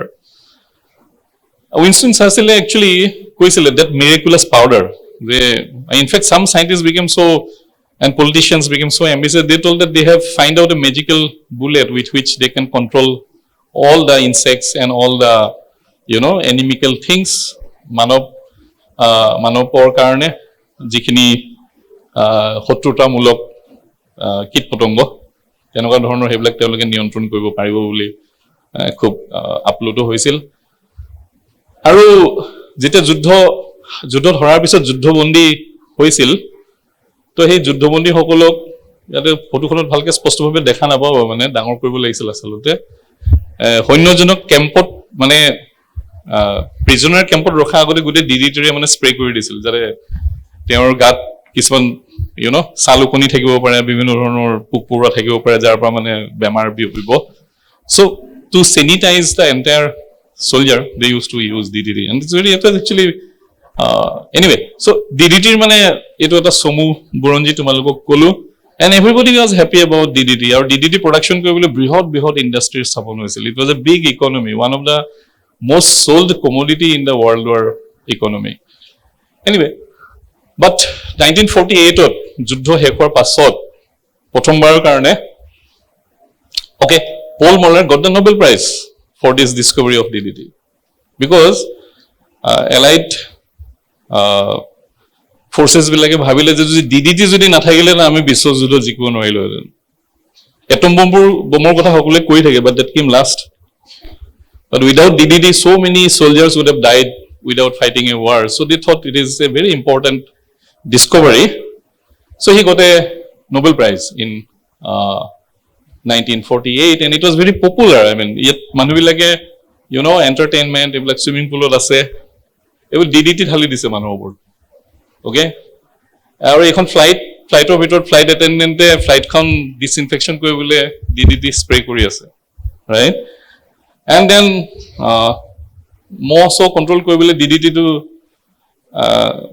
আমাৰ দেশত এতিয়াও দুৰ্ভাগ্যবশত ছটিয়াই আছে আচলতে we are unable to stop it right so I live in a campus where they are concerned about our well being কিন্তু মুটালা আহিলে মই বন্ধ কৰি দিও যে DDT মাৰিব লাগে তোমালোকে যোৱাগে right so and you see to protect your children I mean এইবিলাক advertisement হে টাইমৰ যে তুমি যদি DDT ব্যৱহাৰ কৰা তোমাৰ সন্তানক তুমি সুৰক্ষিত ৰাখিব পাৰিবা okay so this was the craze I mean এই wallpaper খন যে দেখা পাইছে এই wallpaper খন this is a ready pasted wallpaper it is full of DDT so গোটে DDT মানে জনপ্ৰিয়তা তো because what happened বিশ্বযুদ্ধ যেতিয়া শেষ হ'ল DDT প্ৰস্তুত কৰিবলৈ আচলতে ইমানেই বেছি ডাঙৰ ইন্ডাষ্ট্ৰিয়েল ক্যাপাসিটি তেওঁলোকে বনালে so what to do with that capacity so they converted into a consumer product right and of course also as a agricultural input agro input যুদ্ধ হৈ গ'ল এতিয়া কিন্তু সেই প্লাণ্টবিলাকৰ প্ৰডাকশ্যনবিলাক এতিয়া as a consumer product as a agro pest management product সেই হিচাপে এইটো ব্যৱহৃত ধৰিবলৈ আৰম্ভ কৰিলে চ' ৰেচেল কাৰ্চন 1962 তেখেতে প্ৰথমবাৰৰ কাৰণে বিশ্ববাসীক জনালে যে this is a very very dangerous chemical এখন কিতাপ লিখিলে the silent spring okay so' এই কিতাপখন পাব্লিছ হোৱাৰ পিছত তেওঁক বহুতে ভৎসনা কৰিলে আৰু পাৰ্টিকুলাৰলি যিটো পেষ্টিচাইড ইণ্ডাষ্ট্ৰী তেওঁলোকে একদম সমৰত আহি গ'ল তেওঁৰ লগত কাৰণ ডাঙৰ ইকনমি তেওঁলোকৰ চলি আছিল পয়জন বিকি পেলাই বিষ বিকি পেলাই it's a big economy running on DDT. So this is a book I recommend. এই কিতাপখন প্ৰতিজন ছাত্ৰীক মই পঢ়িবলৈ কৈছো অনুৰোধ জনোৱা নাই why I should request you should know this is the problem with us today and this is a book which changed our perception about pesticides. এটা কথা মন কৰিবলৈ ইয়াত কোনো কোনো পুৰুষে এইটো কথা ক'বলৈ সাহ কৰা নাছিল এগৰাকী মহিলাই কৈছিল যে pesticides are harmful right because they are janani mother Gaia mother earth they are symbols of creation and they will be more protective about this creation so that is these are courageous women not just inspiring women so courageous nobody in the world had the courage to stand against this industry. Okay, they stood up. And I think if you want to make some icon in your life, these are the people you should follow. Aru azikali obviously Facebook ot bahut icon daily ulai thake, but nobody speaks about these great women. So teoloke te personal attack. I mean, how to defame this lady because she is telling the truth. Teo eta hotyo kotha koise mane tita tiktota pura eta hotyo kotha koise. ধুনি accept কৰাটো মানে এটা সম্ভৱ নহয় and she is a lady I mean she cannot tell the truth personal attack বিভিন্ন ধৰণৰ unscientific what she is telling is not scientific বিজ্ঞানসন্মত নহয় মানে অযুক্তিকৰ কথা কিছুমান কৈ আছে আৰু প্ৰেসিডেন্ট আইজেনহাৱাৰৰ এজন সেক্ৰেটাৰী আছিল এগ্ৰিকালচাৰৰ Ezra Taft Benson, তেওঁ কৈছে probably she was a communist. আজিও কোনবাই যদি কিবা সত্য কথা কয় people try to give him some political color either left or right. I mean, I will not tell. Leftist will tell the other person rightist will tell the other person leftist, right?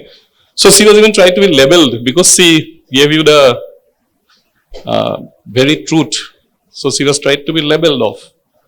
And because America communism or কোনো স্থান নাই so the comfortable thing is to label her as a communist ekata teo jodi Russia thekil heten teo kodu koidile heten she is a capitalist or something like that whatever so she has to go through a lot of resistance I mean I'm just trying to tell you the story people are giving personally attacking her they are labeling her আজিকালি যেটো তোমালোকৰ হৈ থাকে ফেসবুকত trolling ne ki koy trolling teteo asil Facebook nasile কিন্তু trolling was still there okay so anyway and there Russell Carson and TV interviews TV debates saba tumaloke YouTube ot paba how she went from studio to studio defending her work and there are people who are laughing at her big scientists laughing at her but she didn't bow down anyway eblak bibhinno cartoon ase Russell Carson ok loi hetu time or manhe teok uplunga koribole chesta korise bhotsona koribole chesta korise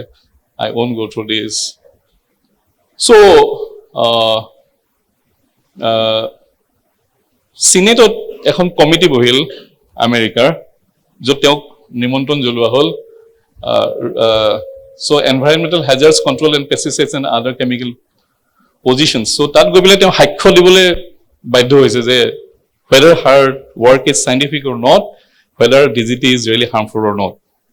So that is the level of struggle she had to carry out.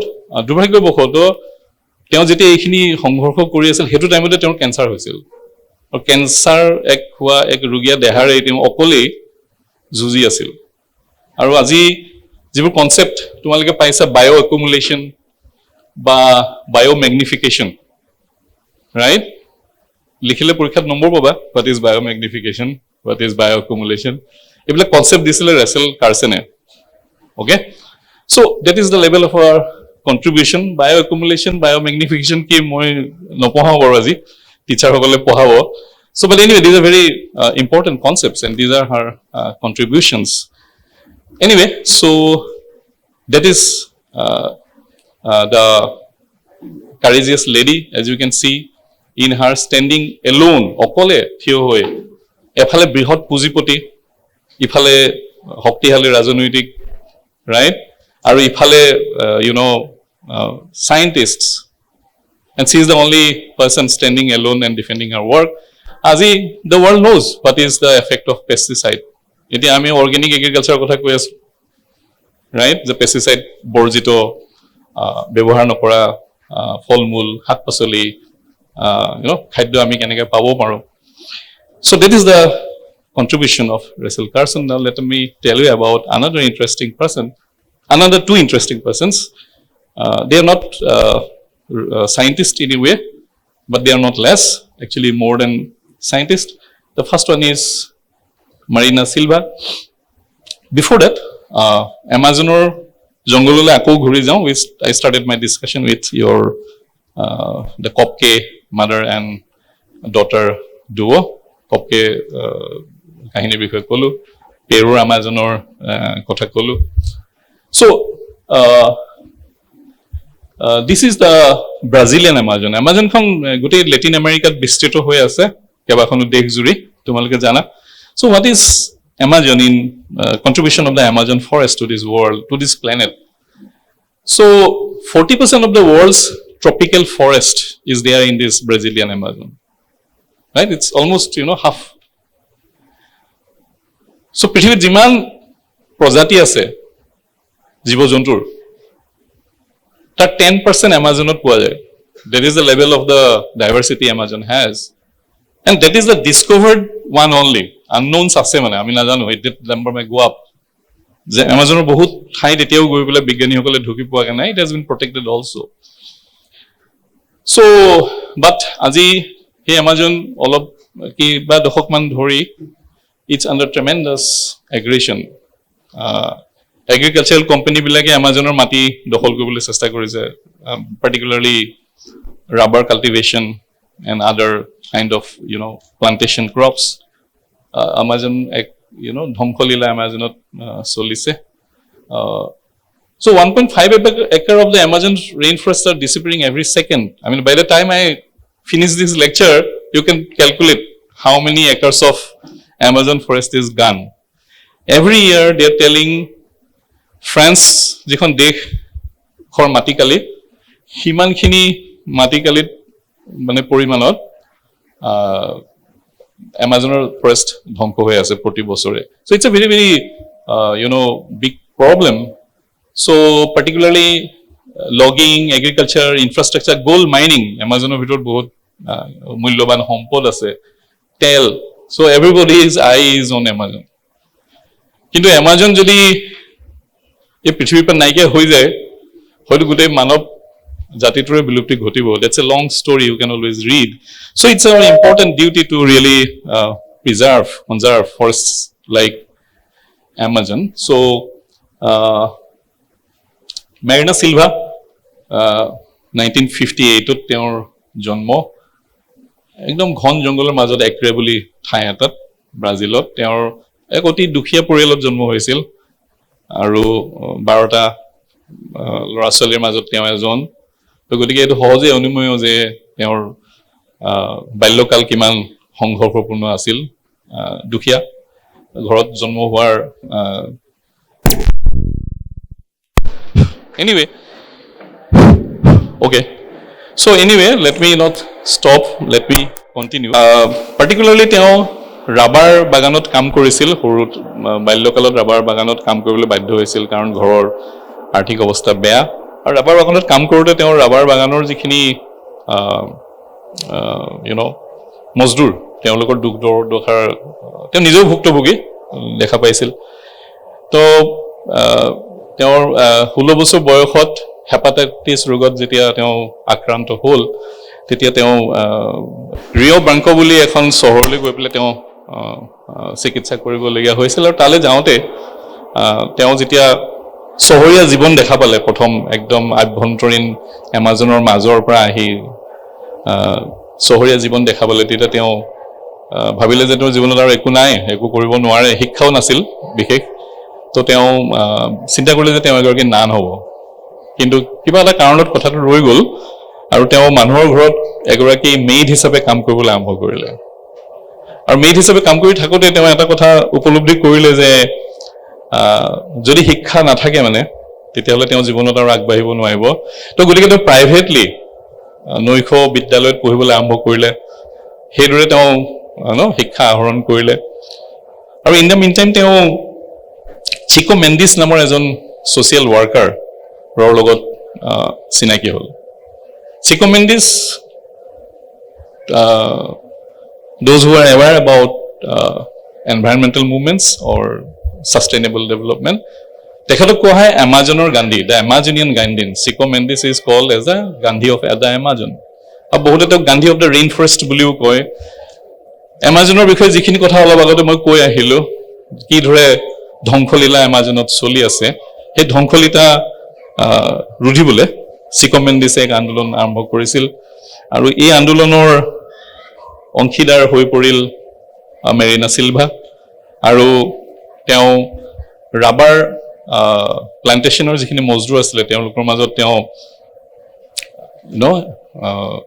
একতা স্থাপন কৰি awareness সৃষ্টি কৰি এটা হেৰিটেবল display এটা দিব লাগিব নেকি মই কৰি দিছোঁ বাৰু হ'ব এইটো দবাব লাগিব অ'কে এক্সটেণ্ড ষ্টাৰ্ট হ'ব লাগিব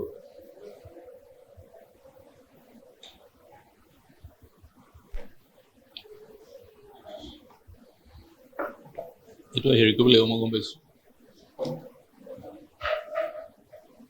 হ'ব এইটো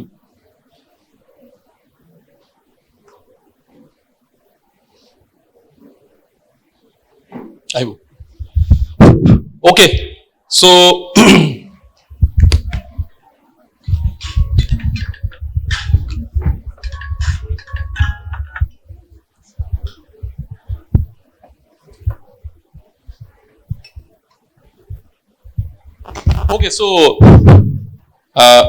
এইদৰে তেওঁ মানুহক সংবদ্ধ কৰি আমাজনৰ কনজাৰ্ভেশ্যনৰ কাৰণে বহুত কাম কৰিলে আৰু 1948ত তেওঁ এজন সাংসদ হিচাপে নিৰ্বাচিত হ'ল ৰাইট আৰু she was the first Amazonian women to be elected okay তাৰ আগতে তেওঁ Amazoner আদিম বাসিন্দা right Latin America is full of migrants from Europe all of you know but she is one of the original Amazonian people who got elected to this Senate of Brazil and 2003-2008 she became Minister of Environment with the President Lula da Silva to গতিকে এই যেটো তেওঁৰ rubber প্লান্টেশ্যনৰ মজদুৰিৰ পৰা আৰম্ভ কৰি নান হোৱা এটা সিদ্ধান্তৰ পৰা আৰম্ভ কৰি মানুহৰ ঘৰত মেইড হিচাপে কাম কৰাৰ যেটো এক যাত্ৰা তাৰ পিছত গৈ সিনেটৰ মেম্বাৰ হোৱা এখন দেশৰ এনভাইৰনমেন্টাল মিনিষ্টাৰ হোৱা এটা very interesting story I think all girls should not only girls every person should be loving this story কিন্তু মিনিষ্টাৰ হোৱাটো কোনো ডাঙৰ কথা নহয় বহুত মিনিষ্টাৰ আছে আপোনালোকে জানে right but what is a contribution as a minister once you get power what you do that's the most important part so তেওঁ এনেকুৱা কিছুমান নীতি গ্ৰহণ কৰিলে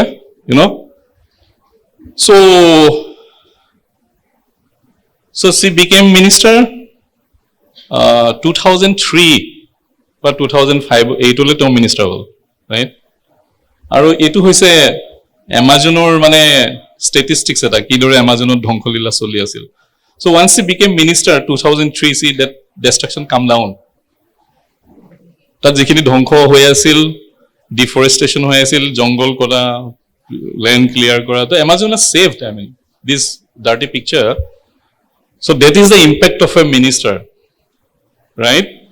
It was statistics কৈ আছে. And for that, she was recognized worldwide. She is recognized, internationally recognized by the United Nations. Sustainable development or kotha kole, conservation or kotha kole, aji dinot Marina Silvia, agoraki ogorgoni byakti. Anyway, so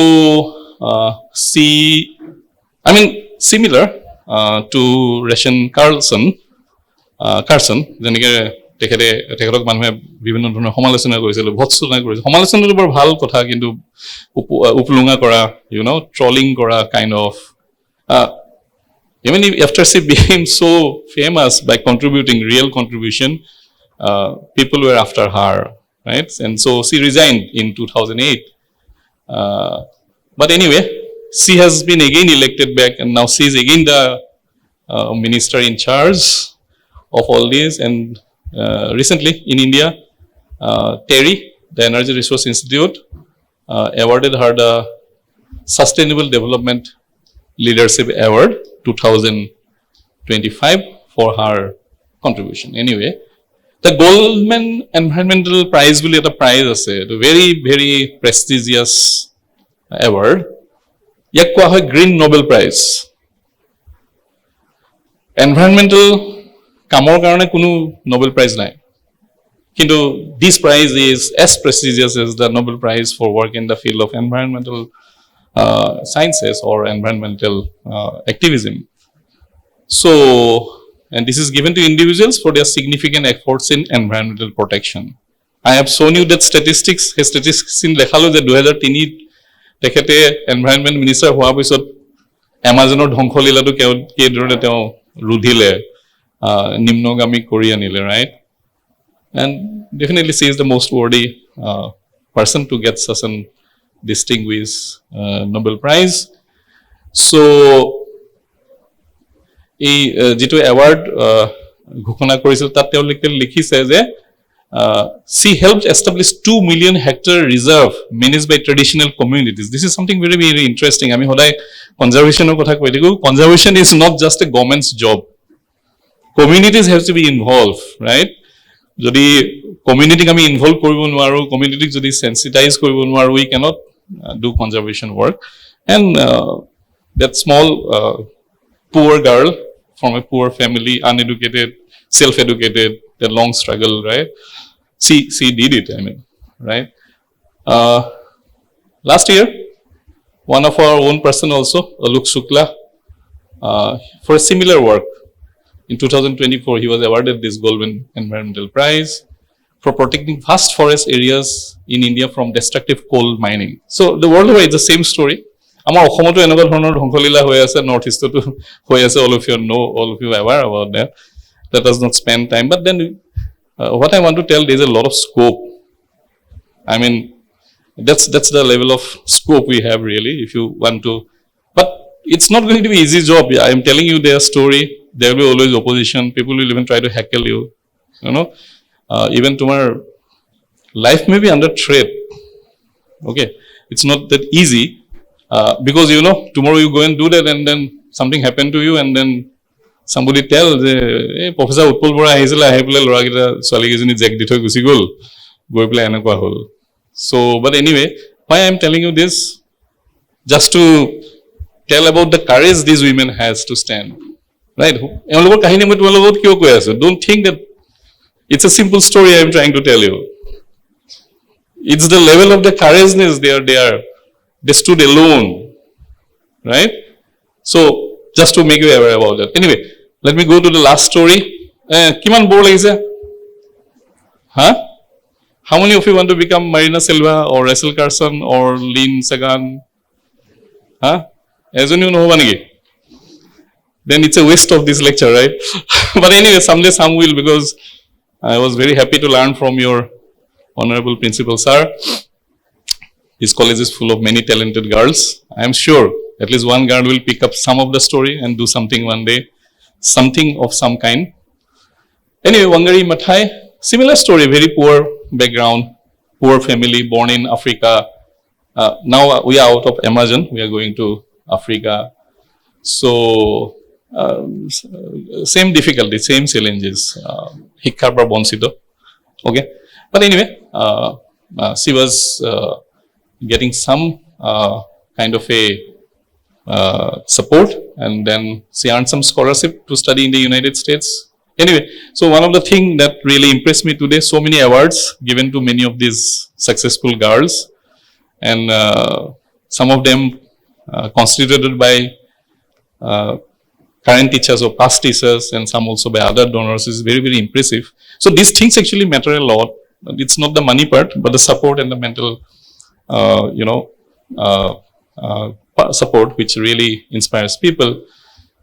So anyway, so Pittsburgh University pa Masters in Biological Sciences pohile. I'm trying to cut the story short. It's not that simple rosy story. It's a story full of struggles again, let me tell you. Anyway, this is some of her photograph in the laboratory where she was doing her PhD work.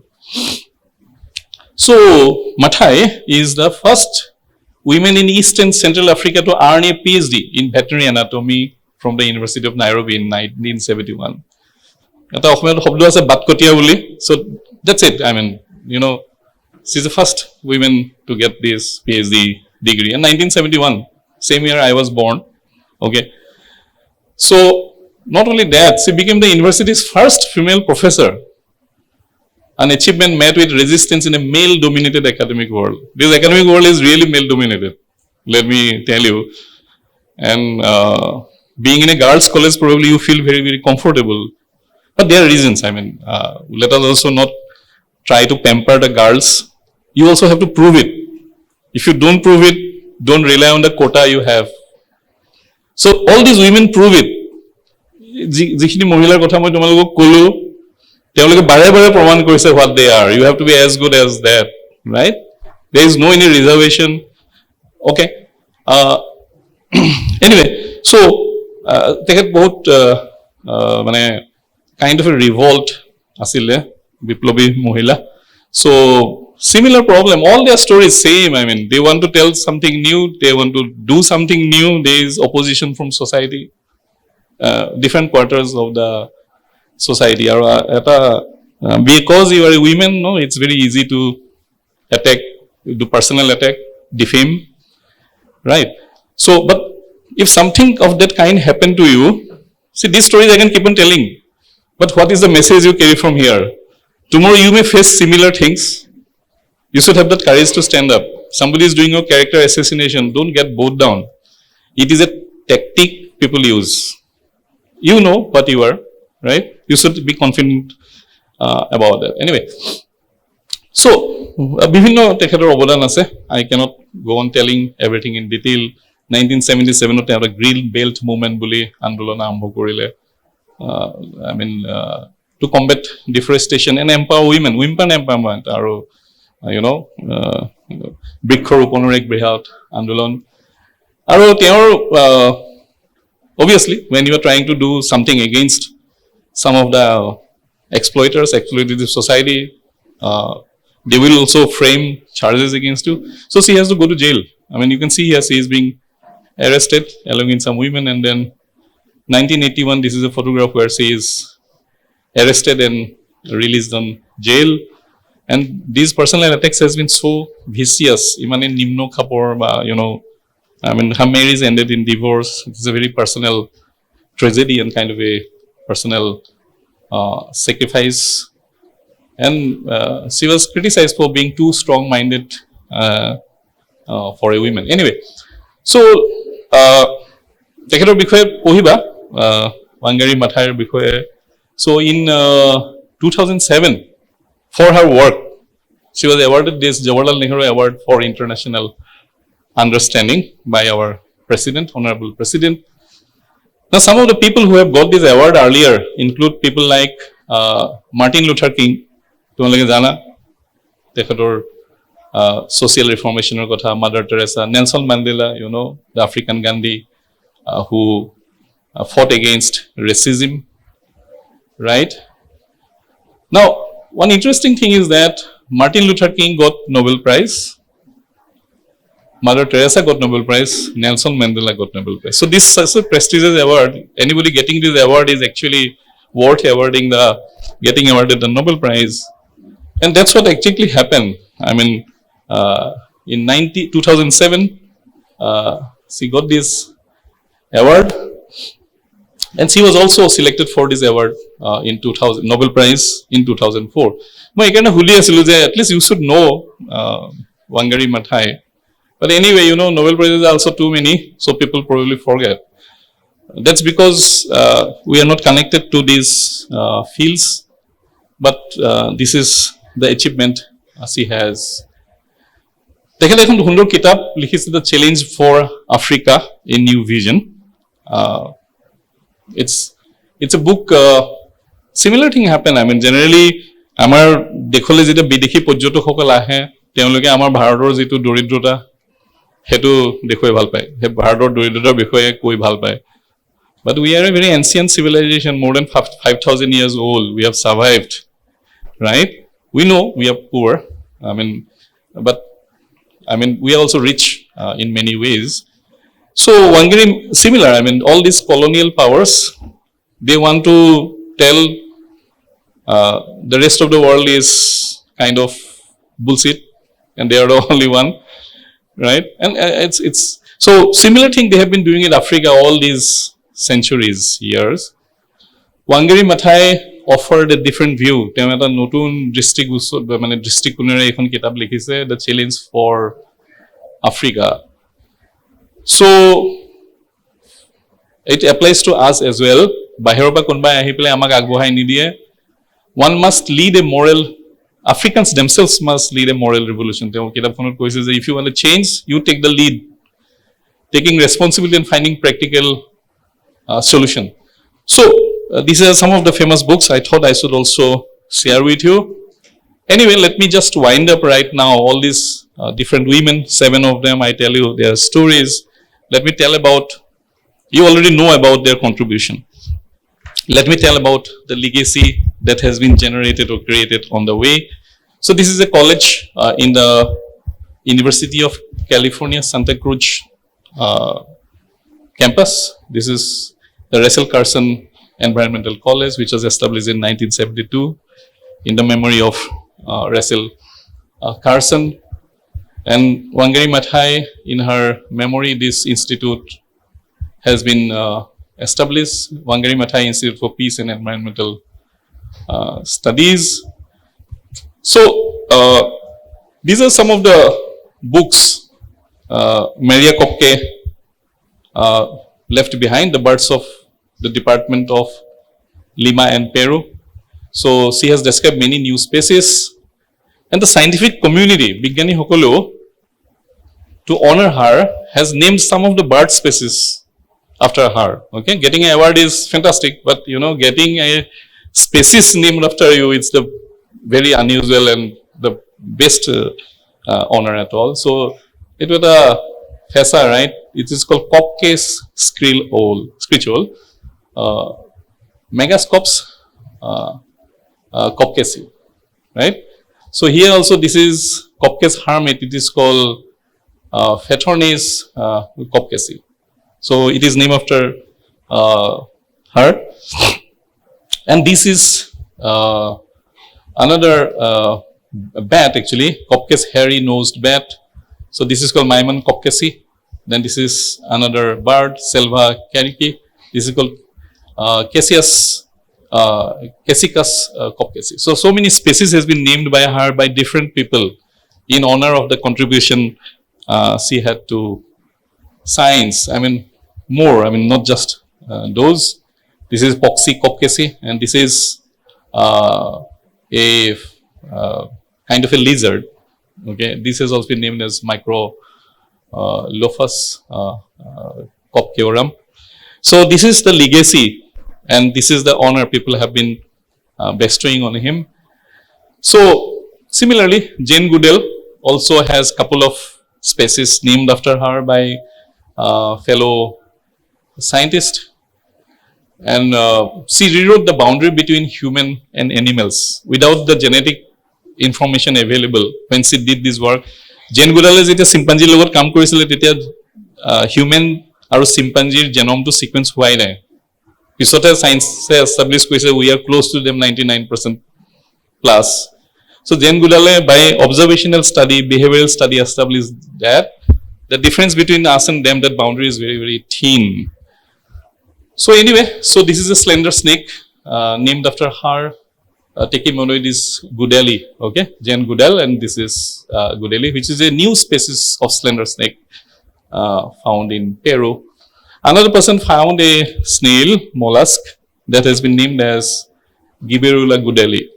Okay, these are all new species which have been honored in name of Jane Goodale, and beautiful flower orchid. So there was a team in 2023. They went on a expedition. They found out a novel new orchid species, and they named it Dendrobium goodalianum. Okay, so it is people are naming animals after them. Reptiles after them, flowers after them. So that is how people have been showing their respect to them. And this is a Russell Carson National Wildlife Refuge which has been established by the government. So this is around 37 square kilometers, but it is spread over 80 kilometers along the coastline. So it's a very long one with many patchy areas in between. So these are some of the legacy, and then regarding Silva Marina also, people have showed respect to her by naming this marsupial as Marmosops marina. Okay, so many, and this Wangari Maathai, this dragonfly, eto আমাৰ অসমীয়াত কি বুলি কয়, right? So এটা জিয়া পাইছে নতুন, সেই জিয়াটোৰ নাম দিছে নটগম্পাছ মাথাই, that's after Wangari Maathai. আৰু I told you about the Margulis, right? Lynn Margulis. So this spirochete has been discovered, which is a novel, and this has been named as Longinema margulisi. Okay, so this is their legacy, and people have thanked her for their contribution, and once again thank you. So সকলোলৈকে প্ৰীতি সম্ভাষণ জনাই আজিৰ এই গ্ৰন্থ উন্মোচনী সভাৰ দিশে আমি আগবাঢ়িছো। আমাৰ ইতিমধ্যে ঘোষণা হৈছে যে বিগত বৰ্ষত আমি অনুবাদ আৰু প্ৰকাশন কোষৰ তৰফৰ পৰা 4খন গ্ৰন্থ উন্মোচন কৰিছিলো, আৰু অতি আনন্দৰ কথা যে এই বৰ্ষত আমি মুঠ 7খন গ্ৰন্থ উন্মোচন কৰিবলৈ ইয়াত সমবেত হৈছো। গ্ৰন্থকেইখনৰ পৰিচয় মই প্ৰথমে আপোনালোকলৈ আগবঢ়াব বিচাৰিছো। জেচি ট্ৰেভাৰ মোৰ লেখকজনৰ, বিদেশী লেখকজনৰ 20 years in Assam গ্ৰন্থখনৰ অনুবাদ কৰি আমালৈ আগবঢ়াইছে আমাৰ মহাবিদ্যালয়ৰ বুৰঞ্জী বিভাগৰ অৱসৰপ্ৰাপ্ত অধ্যাপক শ্ৰীযুত শৰৎ হাজৰিকা ছাৰে। তেখেতৰ গ্ৰন্থখনৰ নাম হৈছে অসমত 20 বছৰ। তেখেত আজি অনুপস্থিত। দ্বিতীয়খন গ্ৰন্থ হৈছে আমাৰ মহাবিদ্যালয়ত আৰম্ভ হোৱা এটা বিশেষ অনুষ্ঠান, এই মাহৰ অতিথি। এই মাহৰ অতিথিসকলৰ 10টা সাক্ষাৎকাৰ সংকলন কৰি সম্পাদনা কৰি আমালৈ আগবঢ়াইছে ডক্টৰ মৃদুলা কাশ্যপ আৰু প্ৰাৰ্থনা হাজৰিকাই। আমি দুইগৰাকী সম্পাদকক মঞ্চলৈ আমন্ত্ৰণ জনাইছো। তৃতীয়খন গ্ৰন্থ হৈছে the green treasure medical plants of Nagaon girls college. সম্পাদনা কৰিছে ডক্টৰ ৰাখী ভট্টাচাৰ্য আৰু নীৰজ বৰাই। আমি দুইগৰাকী সম্পাদককে মঞ্চলৈ আহ্বান জনাইছো। চতুৰ্থখন গ্ৰন্থ হৈছে নৰেন্দ্ৰ কোহলিৰ মূল হিন্দী উপন্যাসৰ হিৰিম্বা নামৰ উপন্যাসখন মই নিজে অনুবাদ কৰিছো। পঞ্চমখন গ্ৰন্থ হৈছে আমাৰ নগাঁও ছোৱালী কলেজ শিক্ষক গোটৰ দ্বাৰা প্ৰকাশিত কুৱেষ্টৰ দ্বিতীয় সংখ্যা। ইয়াৰ মূল সম্পাদক বিনোদ গোস্বামী ছাৰ আৰু সম্পাদনা সহযোগী doctor Rakhi Bhattacharya, doctor Sandeep Choudhury, doctor Manasi Bora আৰু ডক্টৰ পংকজ কলিতা সকলোকে মই মঞ্চলৈ আহিবলৈ অনুৰোধ জনাইছোঁ। আৰু লগতে আমাৰ শিক্ষক গোটৰ সভানেত্ৰী ডক্টৰ অমিয়া পটাৰ বাইদেউকো আহি আমাক সহযোগ কৰিবলৈ মই অনুৰোধ জনাইছোঁ। ষষ্ঠখন গ্ৰন্থ হৈছে উন্মেষ। আমাৰ নগাঁও ছোৱালী কলেজৰ চেণ্টাৰ ফৰ উইমেন্সৰ তত্বাৱধানত এই উন্মেষ ইংৰাজী গ্ৰন্থখন সম্পাদনা কৰি আমালৈ আগবঢ়াইছে ডক্টৰ নাজনীন আখতাৰে। আমি তেখেতকো মঞ্চলৈ আহি আমাক সহযোগ কৰিবলৈ অনুৰোধ জনাইছোঁ। সপ্তমখন গ্ৰন্থ হৈছে সংস্কৃত বিভাগৰ পৰা প্ৰকাশিত প্ৰমিতিৰ ভলিউম 2 ইণ্ডিয়ান নলেজ ছিষ্টেমৰ অন্তৰ্গত তেওঁলোকে জ্ঞান প্ৰবাহ নাম দি এই গ্ৰন্থখন আমালৈ আগবঢ়াই দিছে। সম্পাদক ডক্টৰ ৰশ্মি ডেকা আৰু মিতালী গোস্বামী দুয়োগৰাকীকে মই মঞ্চলৈ আহিবলৈ অনুৰোধ জনাইছোঁ। আৰু তাৰ লগে লগে আমাৰ মঞ্চত আসন গ্ৰহণ কৰা বিশিষ্ট অতিথি মহোদয়, আমাৰ অধ্যক্ষ মহোদয়, উপাধ্যক্ষা মহোদয়া সকলোকে এই আমাৰ গ্ৰন্থৰ শুভ উন্মোচনীত অংশগ্ৰহণ কৰি আমাক কৃতাৰ্থ কৰিবলৈ মই অনুৰোধ জনাইছোঁ।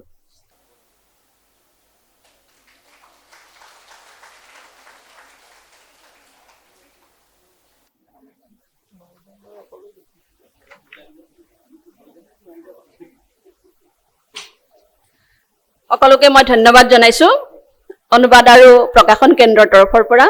এতিয়া আমাৰ শ্ৰদ্ধাৰ অধ্যক্ষ মহোদয়ক এই সম্পৰ্কে দুআষাৰ কৈ ক'বৰ কাৰণে মই অনুৰোধ জনাইছোঁ।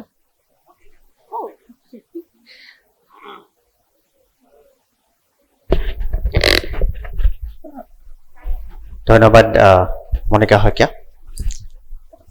আমাৰ শিক্ষকসকলে জানে আচলতে গোটেই কথাটো মই ক'বলগীয়া নাছিলে, তথাপিতো ছাত্ৰীসকলৰ কাৰণে কথাখিনি আগবঢ়াই থওঁ। 2023 চনৰ আমি centre for translation and publication নামৰ এটা কোষ খুলিছিলোঁ, আমি চেল খুলিছিলোঁ। আৰু আমাৰ মূল উদ্দেশ্য আছিলে যে আমাৰ যিসকল ছাত্ৰী আৰু শিক্ষক শিক্ষয়িত্ৰী আছে তেখেতসকলে যদি নিজাববীয়াকৈ কিবা গ্ৰন্থ অনুবাদ কৰে বা নিজাববীয়াকৈ কিবা যদি গ্ৰন্থ লিখে তেতিয়াহ'লে সেইবোৰ আমি এই যিটো centre for translation and publication এইটোৰ পৰা আমি প্ৰকাশ কৰিম। আৰু আমি কলেজৰ খৰচত কিছু কলেজে খৰচ দিব আৰু কিছু যদি ব্যক্তিগত যিগৰাকী লিখক থাকিব তেওঁ কিছু খৰচ বহন কৰিব। এনেকুৱাকৈ এটা পাৰ্টনাৰশ্বিপ নিচিনাকৈ আমি এই কোষটোৰ কাম কাজ আমি আগবঢ়াই নিছিলোঁ। আৰু ইতিমধ্যে মণিকাই কৈছে যে যোৱা বছৰ আমি 4খন গ্ৰন্থ আমি প্ৰকাশ কৰিছিলোঁ চেণ্টাৰ ফৰ ট্ৰান্সলেশ্যন এণ্ড পাব্লিকেশ্যনৰ ফালৰ পৰা। আৰু এই বছৰ আমি আৰম্ভণিৰ পৰাই আমি আমাৰ শিক্ষকসকলক আমি যথেষ্টখিনি অনুৰোধ কৰিছিলোঁ আৰু তাৰ ফলাফল আজি আপোনালোকে দেখিলে 7খনকৈ গ্ৰন্থ উন্মোচন কৰা হৈছে। আৰু আটাইকেইখনেই মই ভাবোঁ যে অতি উচ্চমানৰ গ্ৰন্থ হৈছে। আমি আশা ৰাখিছোঁ যে ভৱিষ্যতেও এই ধৰণে চেণ্টাৰ ফৰ ট্ৰান্সলেশ্যন এণ্ড পাব্লিকেশ্যনৰ অধীনত আমি ইয়াতকৈ বেছি গ্ৰন্থ আমি প্ৰকাশ কৰিবলৈ সক্ষম হ'ম। মই এইখিনিতে আমাৰ ৰাজহুৱাভাৱে আমাৰ গ্ৰন্থাগাৰিক মহোদয়ক এইটো কথা অনুৰোধ জনাব বিচাৰিছোঁ যে এটা ছেপাৰেট এটা সুকীয়া আলমিৰা ৰাখি পেলাই তাত আমাৰ কলেজৰ যিবোৰ পাব্লিকেশ্যন আছে এইবোৰ ইতিমধ্যে আমাৰ আছেই, কিন্তু এইখিনি চেণ্টাৰ ফৰ ট্ৰান্সলেশ্যন এণ্ড পাব্লিকেশ্যনৰ যিটো আমি ব্যৱস্থা কৰিছোঁ অহা বছৰবিলাকতো ই অব্যাহত থাকিব আৰু এই কিতাপখিনি যাতে সম্পূৰ্ণ সুকীয়াকৈ ৰখা হয় কলেজৰ নিজৰ পাব্লিকেশ্যন বুলি সেই কথাটো মই ৰাজহুৱাকৈ ইয়াতে অনুৰোধ জনাই ধৰিছোঁ। আৰু আজি এই মঞ্চৰ পৰাই 2026 চনৰ 12 ছেপ্টেম্বৰলৈকে আমাৰ ইয়াত যিমানবোৰ শিক্ষক শিক্ষয়িত্ৰী আছে সকলোকে মই অনুৰোধ জনাইছোঁ আপোনালোকে বৰঙণি আগবঢ়াওক। ছাত্ৰীসকলক মই কৈছোঁ তোমালোকৰ কাৰোবাৰ যদি লিখাৰ ইণ্টাৰেষ্ট আছে তোমালোকে সেইধৰণে কৰিব পাৰিবা। ইতিমধ্যে কালি মই অৰ্থনৈতিক বিভাগৰ এখন সৰু এটা কৰ্মশালা এটেণ্ড কৰিছিলোঁ। মই তাতে মই ইকনমিক্সৰ অধ্যাপক অধ্যাপিকাসকলকো এটা বিশেষ অনুৰোধ কৰিছিলোঁ। মই আশা ৰাখিছোঁ যে অহা 12 ছেপ্টেম্বৰত 2026 আমি আৰু নতুন কিছু কিতাপ দেখিবলৈ সক্ষম হ'ম। মই এই চেগতে চেণ্টাৰ ফৰ ট্ৰান্সলেশ্যন এণ্ড পাব্লিকেশ্যনৰ ডক্টৰ মণিকা শইকীয়া আৰু ৰঞ্জিত বৰুৱাক মই ধন্যবাদ জ্ঞাপন কৰিছোঁ।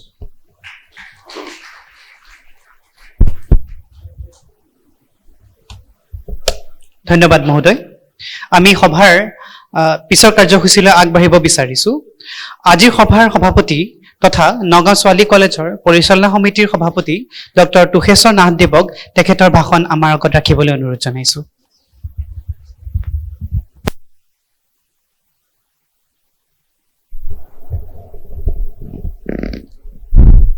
আজি নগাঁও ছোৱালী মহাবিদ্যালয়ৰ প্ৰতিষ্ঠা দিৱসৰ মুকলি সভাত উপস্থিত থকা সন্মানীয় অধ্যক্ষ মহোদয় প্ৰমুখ্যে, বিশিষ্ট অতিথি অধ্যাপক উৎপল বৰাদেৱ, উপাধ্যক্ষা মহোদয়া, উপস্থিত মহাবিদ্যালয়ৰ শিক্ষক শিক্ষয়িত্ৰী কৰ্মচাৰীকে ধৰি মৰমৰ ছাত্ৰ ছাত্ৰীসকল, আমি আজি এই অনুষ্ঠানটো প্ৰথমৰ পৰা শেষলৈকে দেখিছোঁ যে আমাৰ কি নাই। আমি আমাৰ এই মহাবিদ্যালয়খন বিদ্যায়তনিক দিশত, শৈক্ষিক দিশত অসমৰ অন্যান্য যিবিলাক মহাবিদ্যালয় আছে তাতকৈ বহুত আগবঢ়া। আমাৰ ইনফ্ৰাষ্ট্ৰাকচাৰৰ ফালৰ পৰা মই কোৱা নাই, শৈক্ষিক দিশৰ পৰা কৈছোঁ যে আমি সভাখন আৰম্ভ কৰাৰ সময়তে আমি 22টা এৱাৰ্ড দিয়া হৈছে। ইয়াত 22টা এৱাৰ্ড মহাবিদ্যালয়ৰ, অন্যান্য মহাবিদ্যালয়ৰ প্ৰতিষ্ঠা দিৱসত খুব কম সংখ্যকে ওলাব যে এনেকুৱা 22টা এৱাৰ্ড পোৱা ছাত্ৰ ছাত্ৰীৰ সংখ্যা। আমাৰ ইয়াত পাব্লিকেশ্যনৰ ক্ষেত্ৰত আমাৰ ইয়াত যোৱা বছৰ পাব্লিকেশ্যন আছিল সম্ভৱ 5খন নে 6খন পাব্লিকেশ্যন আছিল প্ৰতিষ্ঠা দিৱসত। আজি এইবাৰ কিমান হ'ল? 4খন আছিল। এইবাৰ হ'ল 7খন। গতিকে আমি বহুত আগবাঢ়িছোঁ। আমি আগতে কৈছোঁ ছাত্ৰীসকলে আমাৰ কি হৈছে, বিভিন্ন দিশত পঢ়া শুনাৰ বাহিৰেও বিভিন্ন দিশত সাংস্কৃতিক হওক, ক্ৰীড়া ক্ষেত্ৰত হওক, NCC হওক বা আমাৰ NSSৰ ক্ষেত্ৰত বহুত আগবাঢ়ি গৈছে। গতিকে মই সকলোকে কি কৰিছোঁ, আন্তৰিক শুভেচ্ছা জনাইছোঁ, মৰম যাচিছোঁ আৰু ভৱিষ্যতে কলেজখন সকলোৱে হাতত হাত ধৰি কান্ধত কান্ধ মিলাই আগবঢ়াই নিবৰ কাৰণে মই সকলোকে অনুৰোধ জনাইছোঁ। আমাৰ অধ্যক্ষ মহোদয় ইয়াত বৰ ধুনীয়া খাৰুৱা ভাষণ এটা দিছে। আমাৰ যিখন গেষ্ট আহিছিল, যিজন আমাৰ বিশিষ্ট অতিথি আছিল, তেখেতে যে এটা পিছপৰা অঞ্চলৰ পৰা, বেকৱাৰ্ড ৰিজিয়নৰ পৰা কেনেকৈ ছাত্ৰীসকল ওলাই আহি এখন ৰাষ্ট্ৰৰ মুৰব্বী হ'ব পাৰে, বিজ্ঞানী হ'ব পাৰে, অধ্যয়ন কেনেকৈ কৰিব লাগে, গৱেষণা কেনেকৈ কৰিব পাৰিছে, তেনেকুৱা উদাহৰণ দাঙি ধৰিছে। তাৰ পৰা সেই যিসকল ছাত্ৰ ছাত্ৰীৰ উদাহৰণ দাঙি ধৰিলে, সেই ছাত্ৰীসকলৰ পৰা আমাৰ ছাত্ৰীসকলে যাতে কি পায়, প্ৰেৰণা পায়।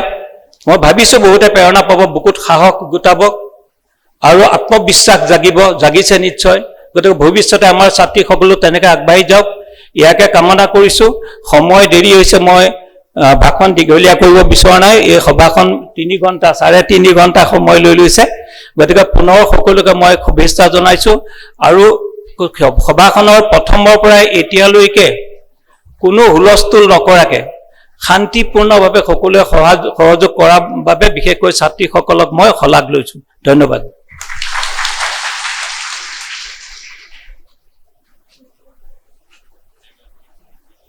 Thank you so much, sir.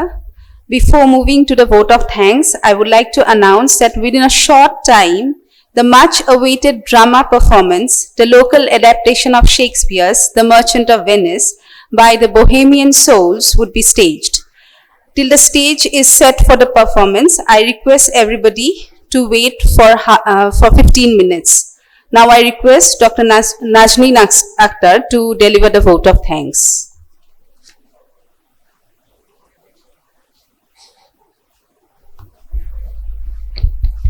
Good afternoon.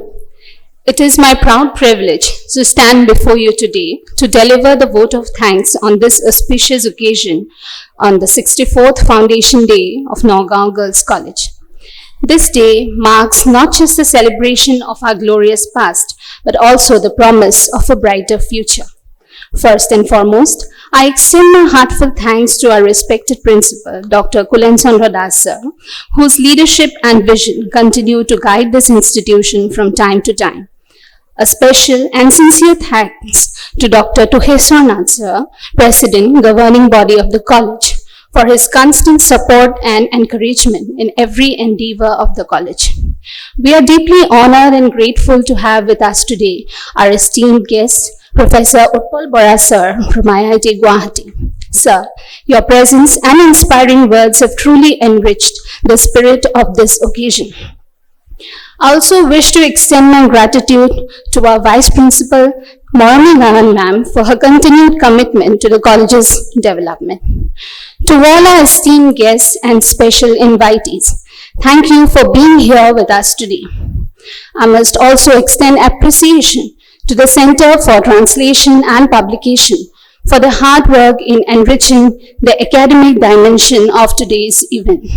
And on a very personal note, as the editor of the book Unmesh and being the secretary of the Women's Studies Cell, I extend my appreciation to all the members of the cell, as well to our advisor, who was an advisor in the true sense of the term, Dr. Sanchita Bora ma'am, for being with me from the very inception, for lending a hand till the very end. And of course, our principal sir, without whose constant reminders, this work would not have been in our hands today. To all our teaching and non-teaching staff, thank you for your constant efforts, not just today, but every single day. And finally, to our dear students, you are the heart and soul of this institution. Your energy, participation, and love for the institution are what keeps it alive and thriving. So keep shining, keep striving. With these few words, I conclude my vote of thanks. Have a very nice day. Thank you.